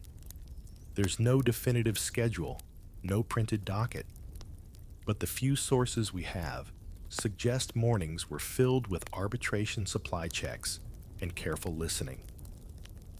And always, someone nearby to relay news. The girl pipes up suddenly. There's a fisherman who says the eels are too quiet. The queen frowns. Eels don't talk. Exactly, the girl replies. A beat of silence, then a chuckle low and gravelly from the woman on the left. The queen just nods. Send someone to the inlets. If there's oil on the water, we'll know. She steps outside with you after the meeting. The sky is low and metallic. Frost clings to the thatch rooftops, and smoke rises in gentle curls. A man pushes a cart of seaweed past. A dog trots after him, clearly considering theft. The queen picks up a handful of damp straw and sniffs it.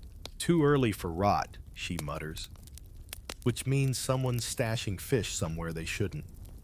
She doesn't command armies, at least not directly, but she knows every gate, every storeroom, every stinking net and hissing cookpot in her domain. She rules through questions, patterns, and instinct.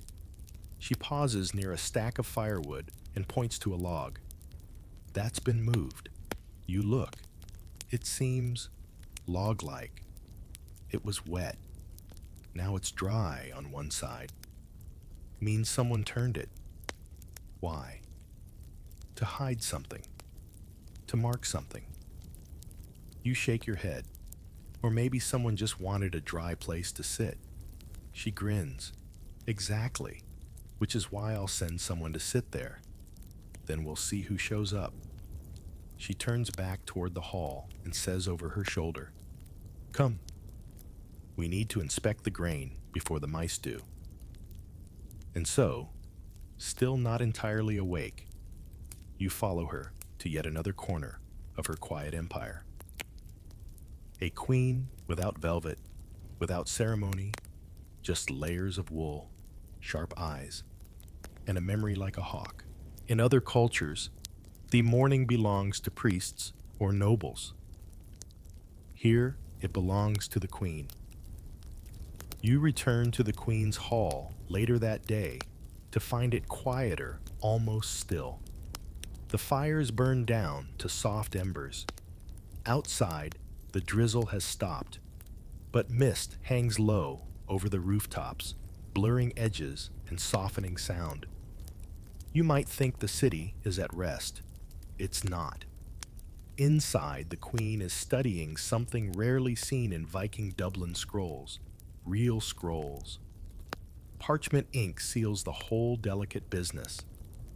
She handles them with care, like someone flipping fish on a pan that might still flop. Two guards stand at the door, their hands resting not on swords, but on curved walking sticks that you suspect aren't just decorative. "Sit," she says without looking up. "Listen." She doesn't speak loudly. The quiet commands the space. The scrolls, it turns out, are trade manifests and correspondence between merchant houses, some local, some from across the sea. Names you don't recognize, sigils shaped like wolves, suns, and fish. Margins filled with dots and lines, maybe tally marks, maybe secrets. Historians say, "We were illiterate," she says suddenly. "That women didn't read. That we had no interest in letters. Strange then, how many scrolls end up in women's hands." You nod slowly, wondering how many other scrolls like these exist hidden in halls, buried in peat bogs, or burned long ago when kings died and enemies arrived. Historians still debate whether women in Viking Dublin were literate, and if so, how they used that skill. Some argue it was rare, limited to religious contexts. Others point to evidence of female merchants signing trade deals using seals and tally sticks as code. Here in this smoky room, the queen makes the debate seem beside the point. Of course she reads. She has to. It's how she survives. She hands you one of the scrolls. It's stiff, slightly curled, the ink faded. You can just make out a list of items: 20 barrels of salted herring, 12 wolf pelts, 6 lengths of dyed flax. But in the margins, someone has drawn a small fox. Not doodled, inscribed with care. Cipher, the queen murmurs. Fox means theft. This shipment was light. She gestures to another scroll. No foxes, but a crescent moon. This means a warning. Someone sabotaged the deal. You realize these aren't just receipts. They're stories, complaints, threats, reminders. Each a chapter in a book no one admits exists. She shows you a final scroll sealed with dark wax. The sigil is unfamiliar. She taps it with one finger. This one's new, from a woman in Ribe. Claims she's kin, though her name's not in my memory. She doesn't open it. Not yet. Instead, she slips it into a cloth pouch and hangs it near the hearth. Sometimes she says the scrolls that arrive unasked are the ones worth waiting for. There's a creak at the door. The girl from earlier, the one with the stare of a hawk, enters holding a carved tablet. She walks straight to the queen and kneels, presenting it with both hands. A new trade seal, she announces. The queen takes it, runs her thumb across the engraving. It's a comb, a delicate bone-carved design, unmistakably feminine. "This is hers," the queen says softly. "The Ribe woman. She sent her seal first." You glance at the fire. The unopened scroll waits. The queen's expression doesn't change, but something in the room sharpens. There's power in writing, yes, but there's more in knowing when not to read. Later, you help the queen roll the scrolls and place them into a wooden chest lined with sheep fleece. She locks it with a twist of iron wire. Not because she fears theft, because the real danger is someone understanding them. Outside, the mist is lifting. You see more of the city, now the rows of thatched homes, the market stalls, the people moving like quiet machinery. None of them know what's inside the chest. None of them ask, but all of them obey. Because sometimes a queen's most dangerous weapon isn't a sword or a fleet of ships. It's a scroll she hasn't opened yet.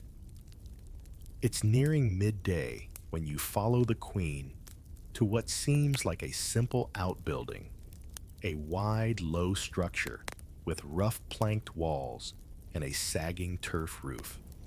You expect storage, maybe livestock. Instead, she opens the heavy door to reveal something more impressive, a warehouse. Inside it smells like smoke salt fur and wax. Shelves made from driftwood line the walls, groaning under the weight of barrel sacks and carved crates. Light streams in from a few narrow slits high on the wall, illuminating dust that dances like tiny spirits in the air. This is not the Queen's Hall. This is her engine room. She walks slowly, trailing a hand along a rack of textiles. Bolts of wool dyed in russet saffron and deep midnight blue. Some are coarse, meant for market folk. Others shimmer faintly, probably destined for someone important, or at least someone who thinks they are. This is her domain too. People assume Viking trade was all silver and slaves, but this queen's warehouse tells a different story. Here are spices from Iberia, pine resin from the east, seal pelts so soft they feel like snow. Each item is tagged with a small piece of bone or horn, etched with a runic shorthand only a few can read. She turns to you. These furs will go to Waterford, she says. The mead, if it hasn't spoiled, will go north. The glass beads, those I keep. You raise an eyebrow. They're flawed, she adds, imperfect, but that makes them rare.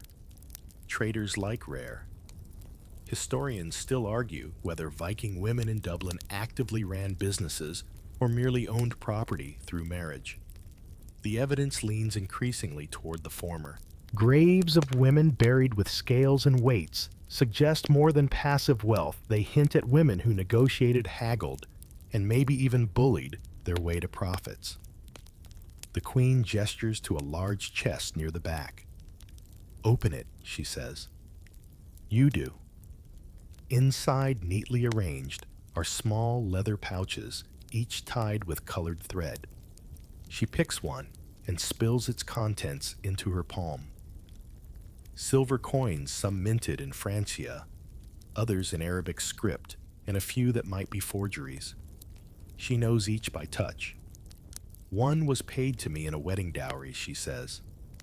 One was tribute from a chief with bad breath. One I took from a corpse who tried to rob me. She hands you the coin with the Arabic script. This one I bought with 20 seal skins. Good trade. There's no flourish in her tone, just fact. In the center of the warehouse is a large wooden table, scratched and stained with age. On it lies a parchment map, weighed down at each corner with river stones. It's a spider web of lines. Routes traced from Dublin to York Orkney, the Frankish coast, even the Black Sea. Red dots mark trading partners. Blue ones mark rivals. A single black X hovers near the east coast of Scotland. Raider base, she says, for now. She places a single green stone on the map. Not a threat, a curiosity. She doesn't speak of conquest. She speaks of timing, of weather, of debt cycles. You begin to realize that in her world, wealth isn't just silver. It's trust, timing, information, reputation. The queen moves to a rack of baskets and pulls out one filled with dried rose hips. She crushes one in her fingers, then holds it to your nose. Sharp, sweet, unexpected. Trade is like this, she says. Looks soft, but surprises you. She laughs then, a rare, throat-deep chuckle that feels like it hasn't happened in weeks. A boy enters, carrying a piece of oiled parchment. She reads it, frowns, and mutters, "The eel brine's fermenting too fast." She turns to the assistant. "Tell the cooper to reinforce the barrels. If they burst, I'll tan his hide with the staves." The boy bolts. You glance around at the crate sacks and chests once more. This warehouse is more than storage. It's strategy, diplomacy, threat, identity.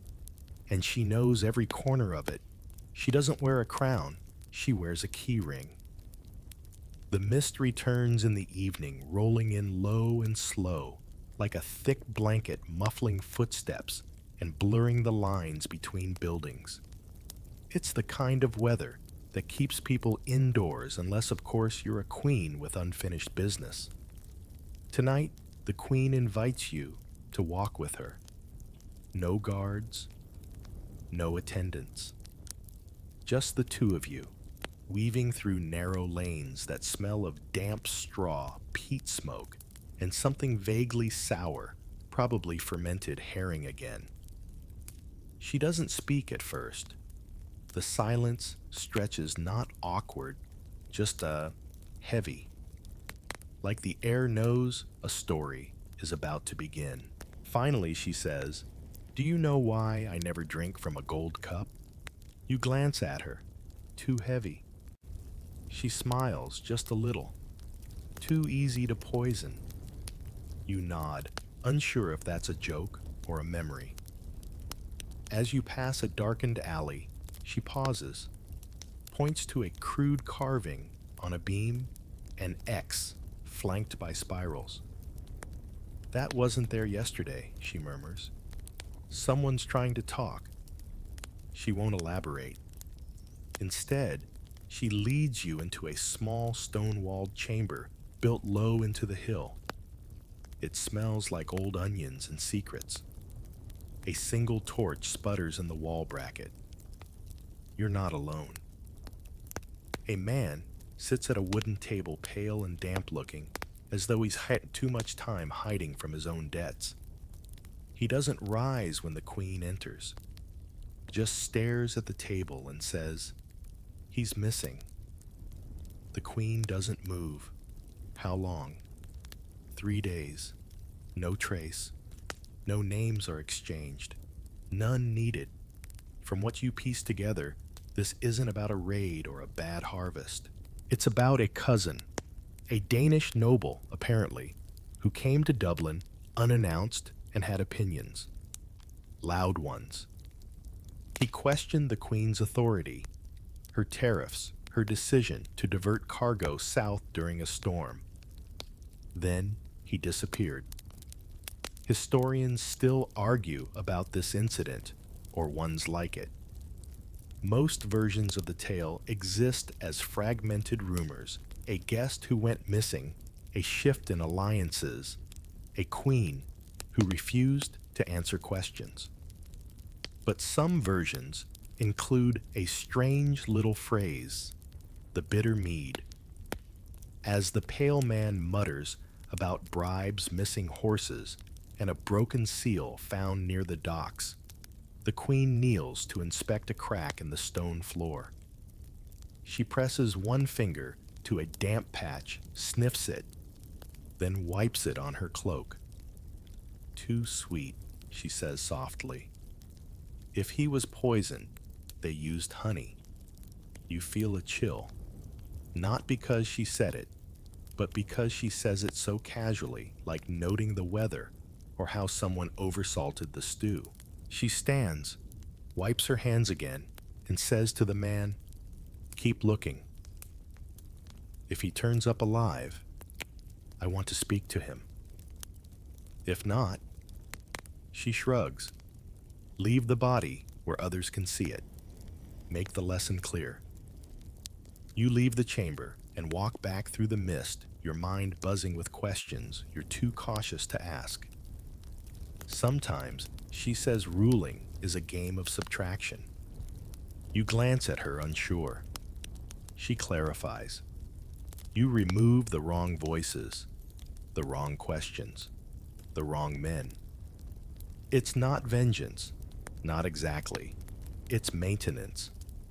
In a world with no formal courts, where justice is mostly reputation and rumor, a queen must work in silence. A shout would be weakness. A formal accusation, suicide. But a whispered threat, a vanished cousin, that sends a message without a scroll. By the time you return to her hall, the fire is burning again. She sits by it this time with a small cup, not gold, but horn filled with something dark and steaming. She offers no explanation. You don't ask. Because tonight, you've learned that Viking Dublin wasn't just ruled by treaties and trade. Sometimes it was ruled by fear. And sometimes that fear wore a braid, a wool cloak, and the faintest scent of bitter mead. The moon is full tonight, soft and hazy behind thin cloud cover, bathing Dublin in a pale silver wash. You're not in the city proper anymore. The Queen has led you beyond the walls into the wooded rise just west of the river, where the trees grow close and the ground is springy with moss. You pass under branches heavy with dew and breath fogs in the cool night air. Ahead, flickering firelight glows between trunks, an amber pulse in the hush of the grove. The Queen doesn't speak. She's draped in a long, dark cloak, fastened with a brooch shaped like a twisted tree. Around her neck, a thin, silver chain bears a pendant shaped like a crescent moon, unusual for a Norse woman. But tonight isn't about Norse traditions. It's about something older, wilder, and far less documented. You enter a clearing ringed with standing stones, some waist high, others worn down to nubs. In the center, a small fire burns low. A figure tends it hooded robed and barefoot. You can hear faint chanting in a language that slips between Gaelic and something you can't quite place. This is a ritual, though not the kind you'd find in any saga. It's a hybrid, a mingling of Norse cider and Irish Druidic tradition. Historians still argue whether such syncretism occurred, but fragments in folklore suggest women like this queen engaged in rites outside both traditions, combining symbols, herbs, and oaths into something potent and personal. The queen steps into the firelight. Others emerge from the trees, women mostly of varying ages. One wears a necklace made of fish bones. Another carries a bundle of herbs tied with red thread. They nod to the queen. No curtsies, no titles.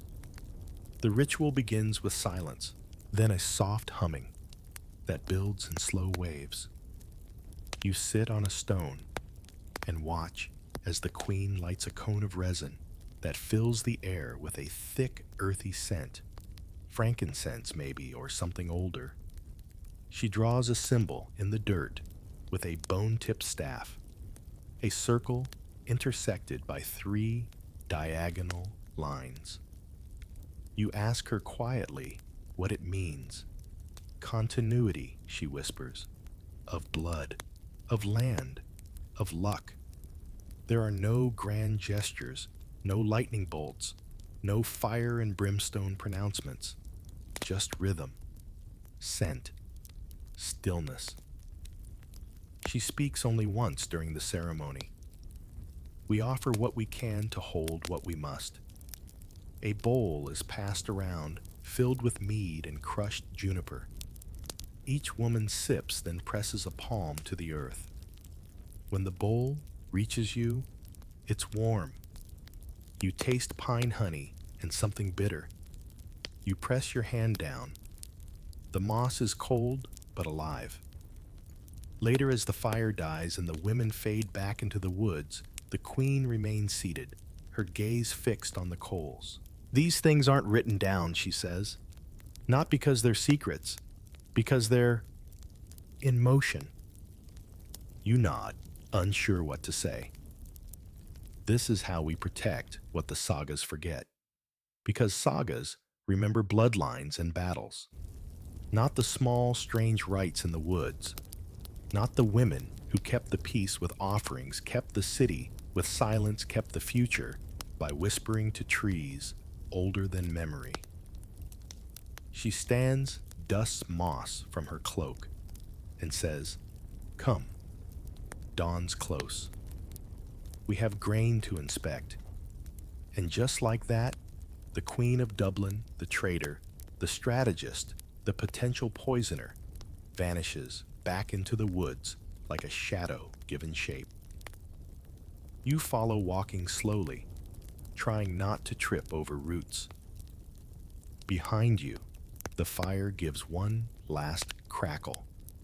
Then, just wind, snow. Real snow this time, none of that poetic mist or gentle drizzle.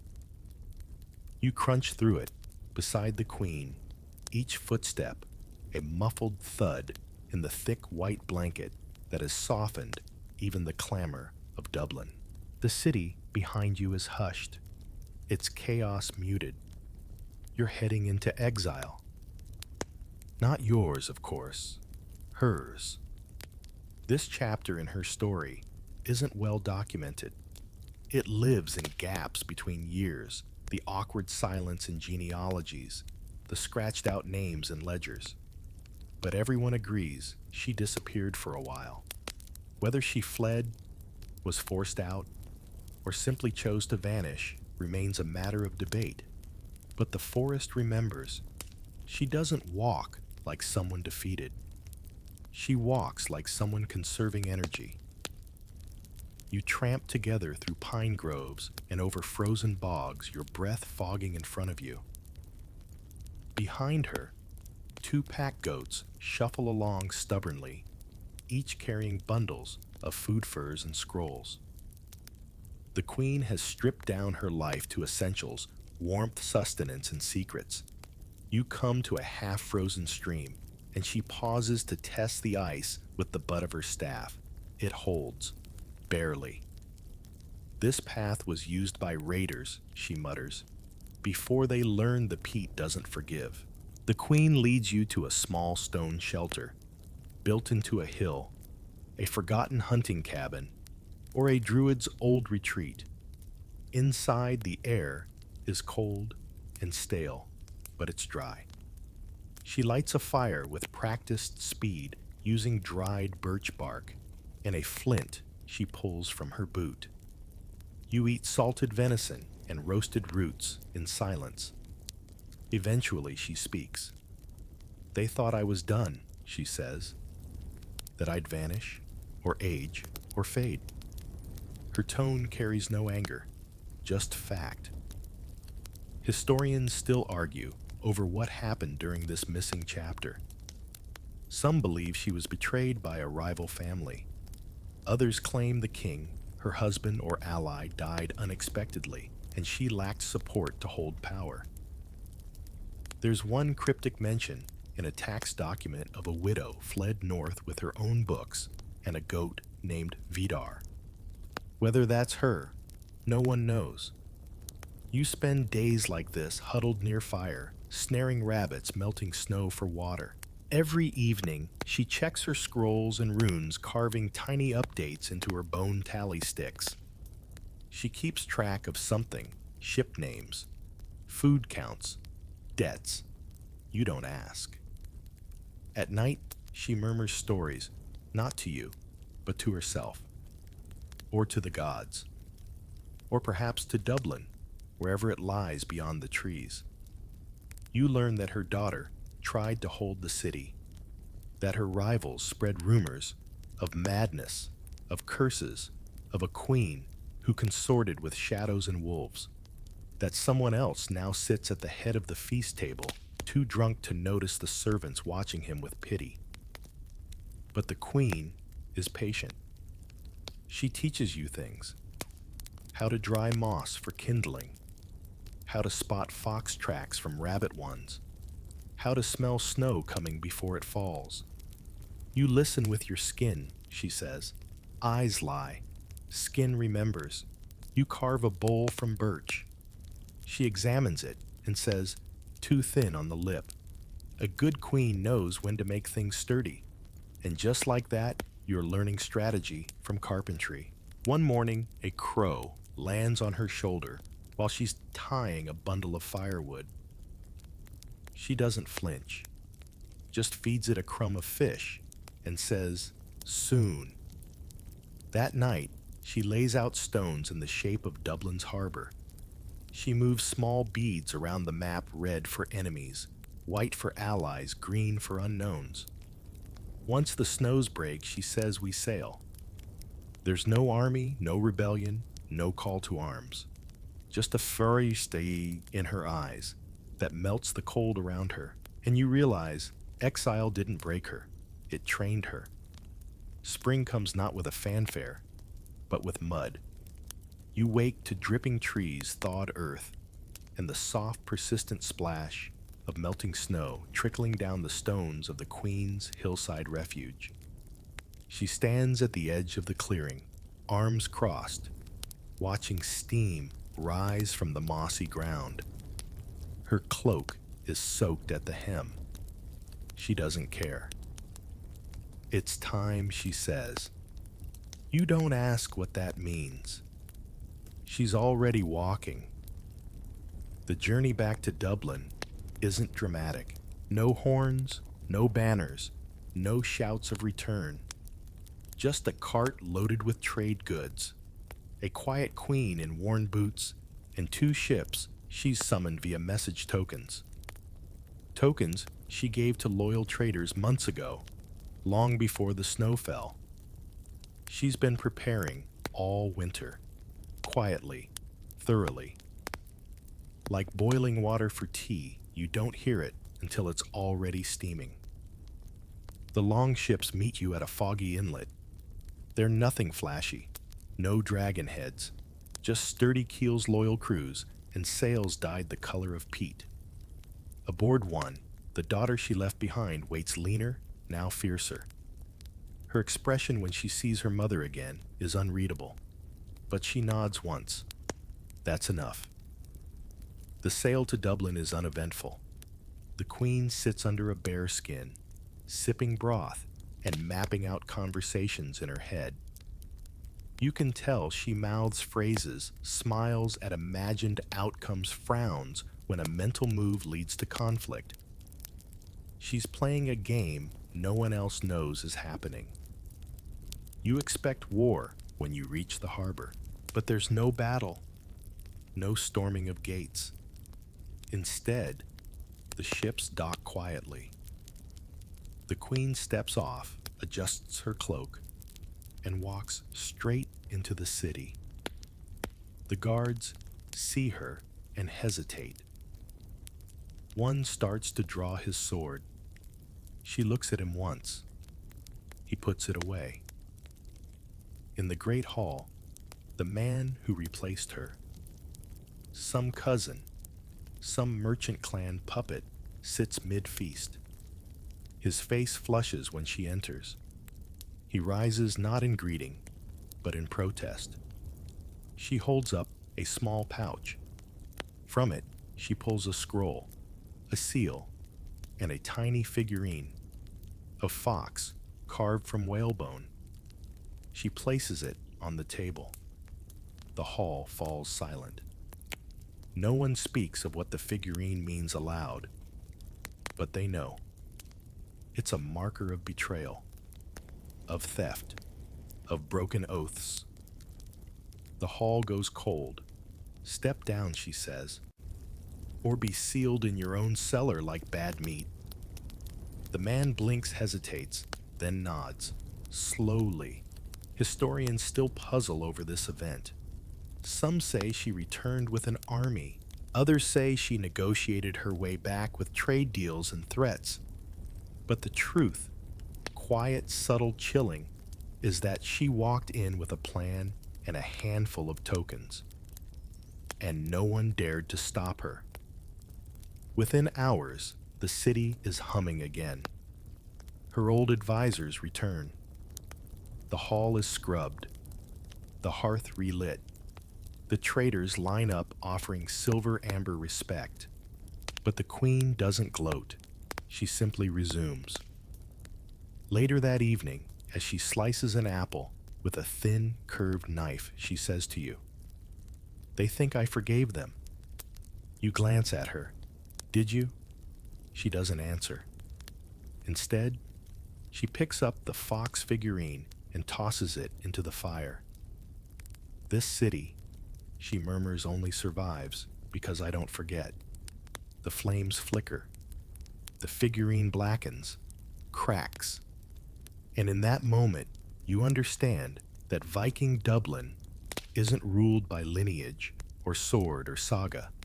It's ruled by memory. And hers is long. You wake the next morning to the rhythmic thump of wooden blades on straw. Outside in the palace yard, the queen's daughter is training her blonde braid, swinging like a pendulum, her tunic damp with sweat, her footwork sharp enough to slice mist. She's not alone. 3 young women spar beside her, and an older man missing 2 fingers is barking corrections in Norse. You sit on a bench with a mug of warm goat's milk watching. The queen appears beside you without warning. "She's faster than I was," she says, without pride or envy. Just observation. You ask if she intends to name her daughter as successor. She shrugs. If the city listens to her, she rules. If not, she sails. No ceremony, no coronation, just consent. You follow the queen into the stone-walled archive room, newly dusted now, lit by a window slit. Someone's widened with a chisel. Inside, her daughter has laid out scrolls, stones, and a collection of small, colorful glass beads arranged in a deliberate pattern. "What is this, you ask?" "A map," the daughter replies, "of stories, and supply lines, and scandal." You lean in then. The beads aren't labeled, but each represents a person. You recognize a few. A trader who smiles too much. A cook who might be poisoning someone or not. And a monk with eyes like a wet stone who's been asking far too many questions about who runs what. She's tracing alliances, the queen explains, and appetites. You realize the training outside and this bead game inside are part of the same process, the making of a queen. Historians still debate whether Viking queens trained their daughters. Most records say little, but grave good swords beside combs, weights beside woven veils suggest that some did both fight and finance trade and curse. The daughter slides one bead half an inch to the left. That, she says, represents a favor I may or may not owe. The queen watches her arms crossed, says nothing. You sense a test is underway, though you're not sure what the question is. Later, you walk with the daughter through the market. She stops to haggle over fish prices, praises a new blue dye made from lichens, and gently corrects a smith who has confused 2 rival family crests. She does it all with a smile that means nothing and eyes that mean everything. You notice heads turning. People greet her with that same wary respect they once gave her mother. You ask her if she wants the throne. She shrugs. "I want the option." As you return to the hall, a messenger arrives with a folded piece of vellum. The daughter opens it, reads it twice, and smirks. A monk from the south says we owe him a miracle, she says. Apparently my mother cured his ulcers with nettle stew. The queen rolls her eyes. I said it might help. I didn't say he should bathe in it. They laugh, quietly, like women who've heard too many lies to laugh loudly. That night at supper, the queen lets her daughter sit at the head of the table, just for a moment, just long enough. No speech, no declaration. Just a subtle shift in gravity. And you begin to wonder, perhaps power in Dublin doesn't pass from hand to hand like a crown. Perhaps it seeps like water, through wood, through shared meals, and knowing glances through beads and bruises and scrolls with forgotten seals. And in the firelight, you watch two generations of queens not wrestling for power, but quietly folding it between them, like a secret recipe. You find yourself walking through an open field just beyond the city walls, damp earth squelching beneath your boots, a thin wind brushing against your cheeks. The queen walks ahead, holding a slender staff and pausing now and then to scan the uneven ground. She's not here for a stroll. She's looking for graves. Not the well-known tombs of kings with ornate markers or sagas etched into stone. No, she's after the forgotten places, the shallow depressions in the earth, the clusters of white wildflowers that bloom unnaturally early, the places where memory lingers even when names don't.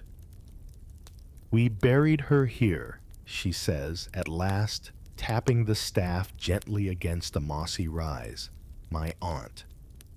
No songs, just stones.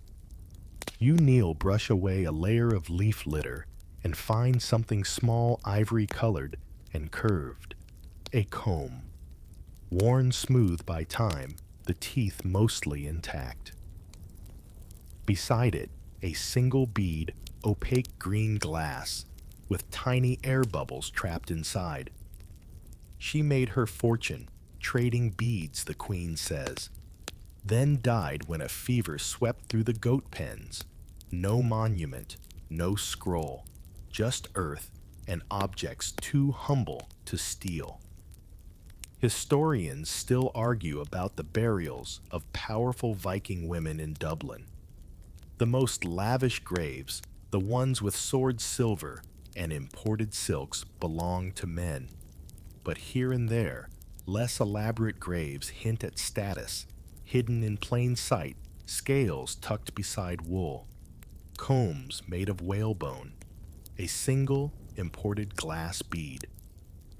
Graves like these, the queen murmurs, were meant to be lost, quiet on purpose. Power doesn't always need a monument. She picks up the bead, rolls it between her fingers, and places it back. She hated being looked at. Let her rest. You continue walking. Soon you reach a sunken patch where the grass grows in thick, matted tufts. The queen points again.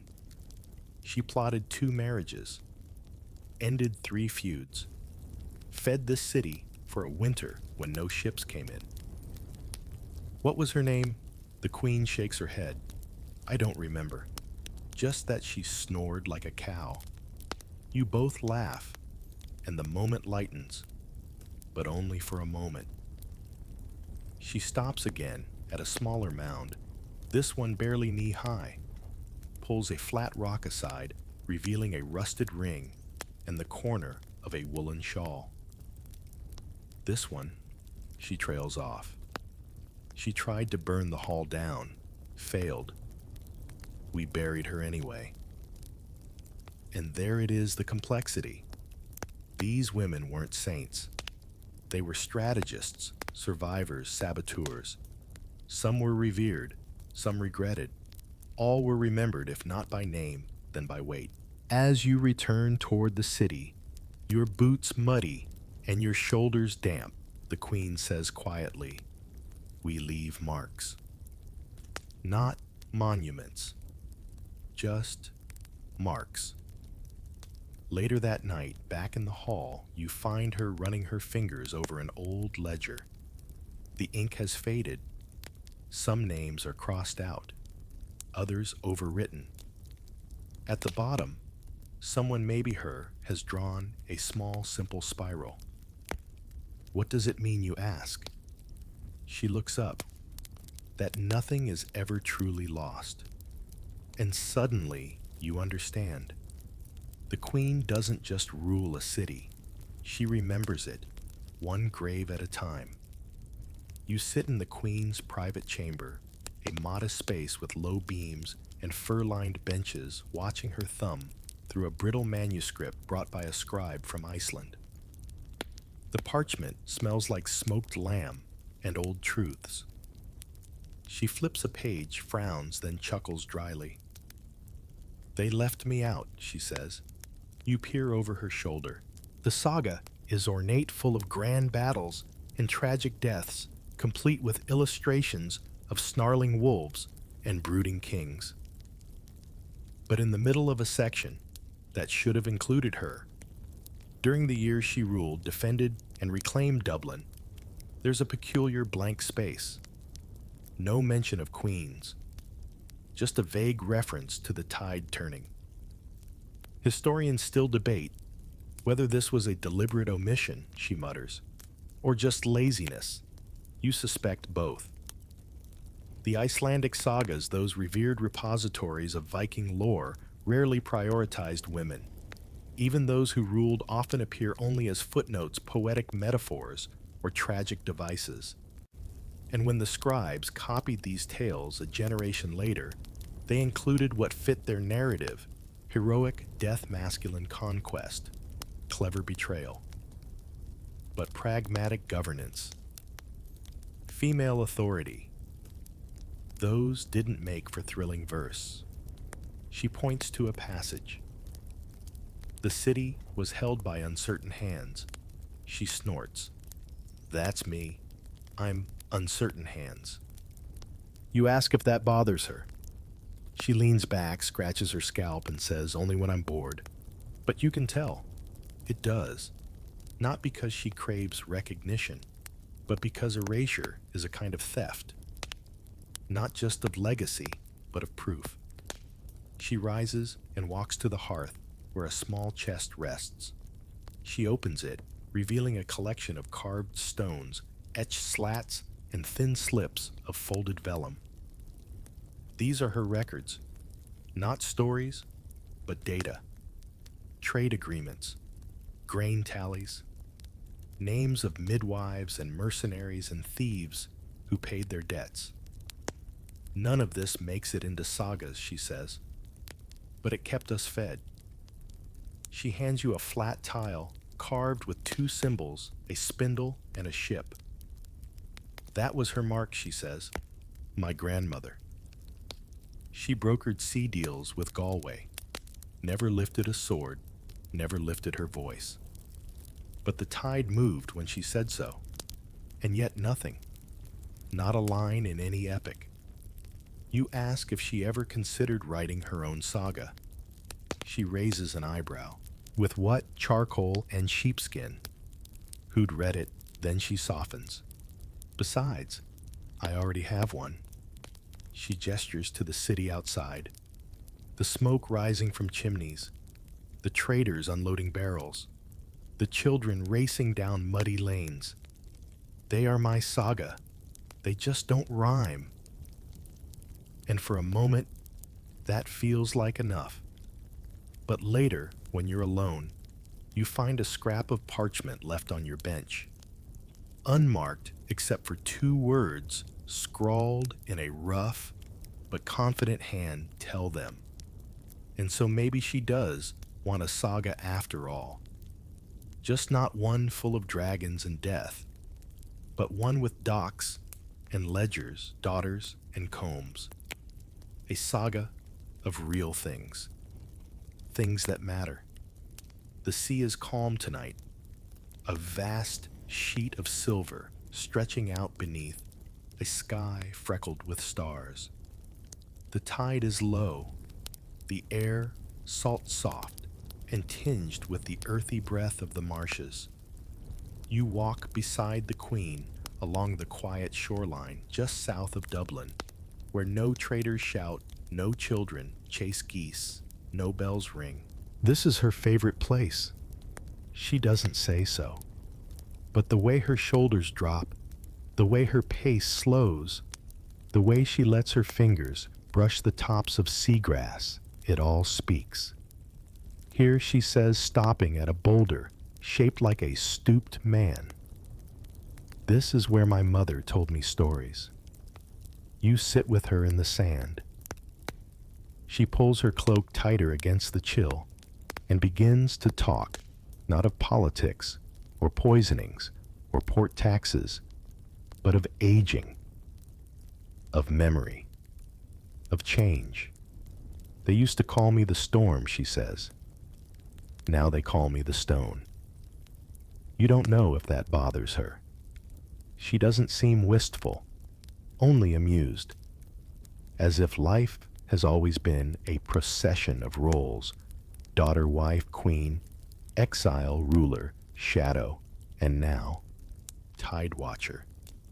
The city runs fine without her hand on the wheel these days. Her daughter manages the markets. Her advisors settle disputes. The seal bearers deliver their messages with clockwork efficiency. She lets them, because even power needs to rest. She watches a distant longship slip into the bay, its sail furled like a sleeping gull. They think I don't notice, she says, that I've gone soft, but I hear things. A pause, a half smile, and I'm still here. Historians rarely record this phase of a queen's life. There are no annals of retirement, no sagas of watching granddaughters argue over wool quality. But here she is not faded, just quiet. Not dethroned, just content. She picks up a smooth stone and tosses it gently into the tide. It skips once, twice, then vanishes. Tell me something, she says. Will they ever say my name? You hesitate, then answer honestly. Maybe not. But they'll say the city changed. That trade flowed. That peace held. She nods. Good enough. The wind picks up soft and chill. A nightbird calls from the dunes. And you know deep in your bones that history is not only written in ink or carved in stone. Sometimes it's written in the silence a queen leaves behind, in the steady pulse of trade, the order of the ledgers, the rhythm of tides. She closes her eyes, breathes in the sea air, and says, time to head back. The goats need scolding. You laugh and walk with her, not behind, not ahead, beside, because for all the grandeur and grief, the poison and politics, this story, her story, ends not with a battle, but with the waves and the whisper of wool brushing sand.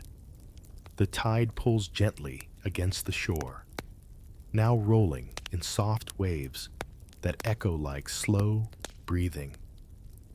The queen is gone, maybe resting in her hall, maybe walking once more by the sea, maybe just watching.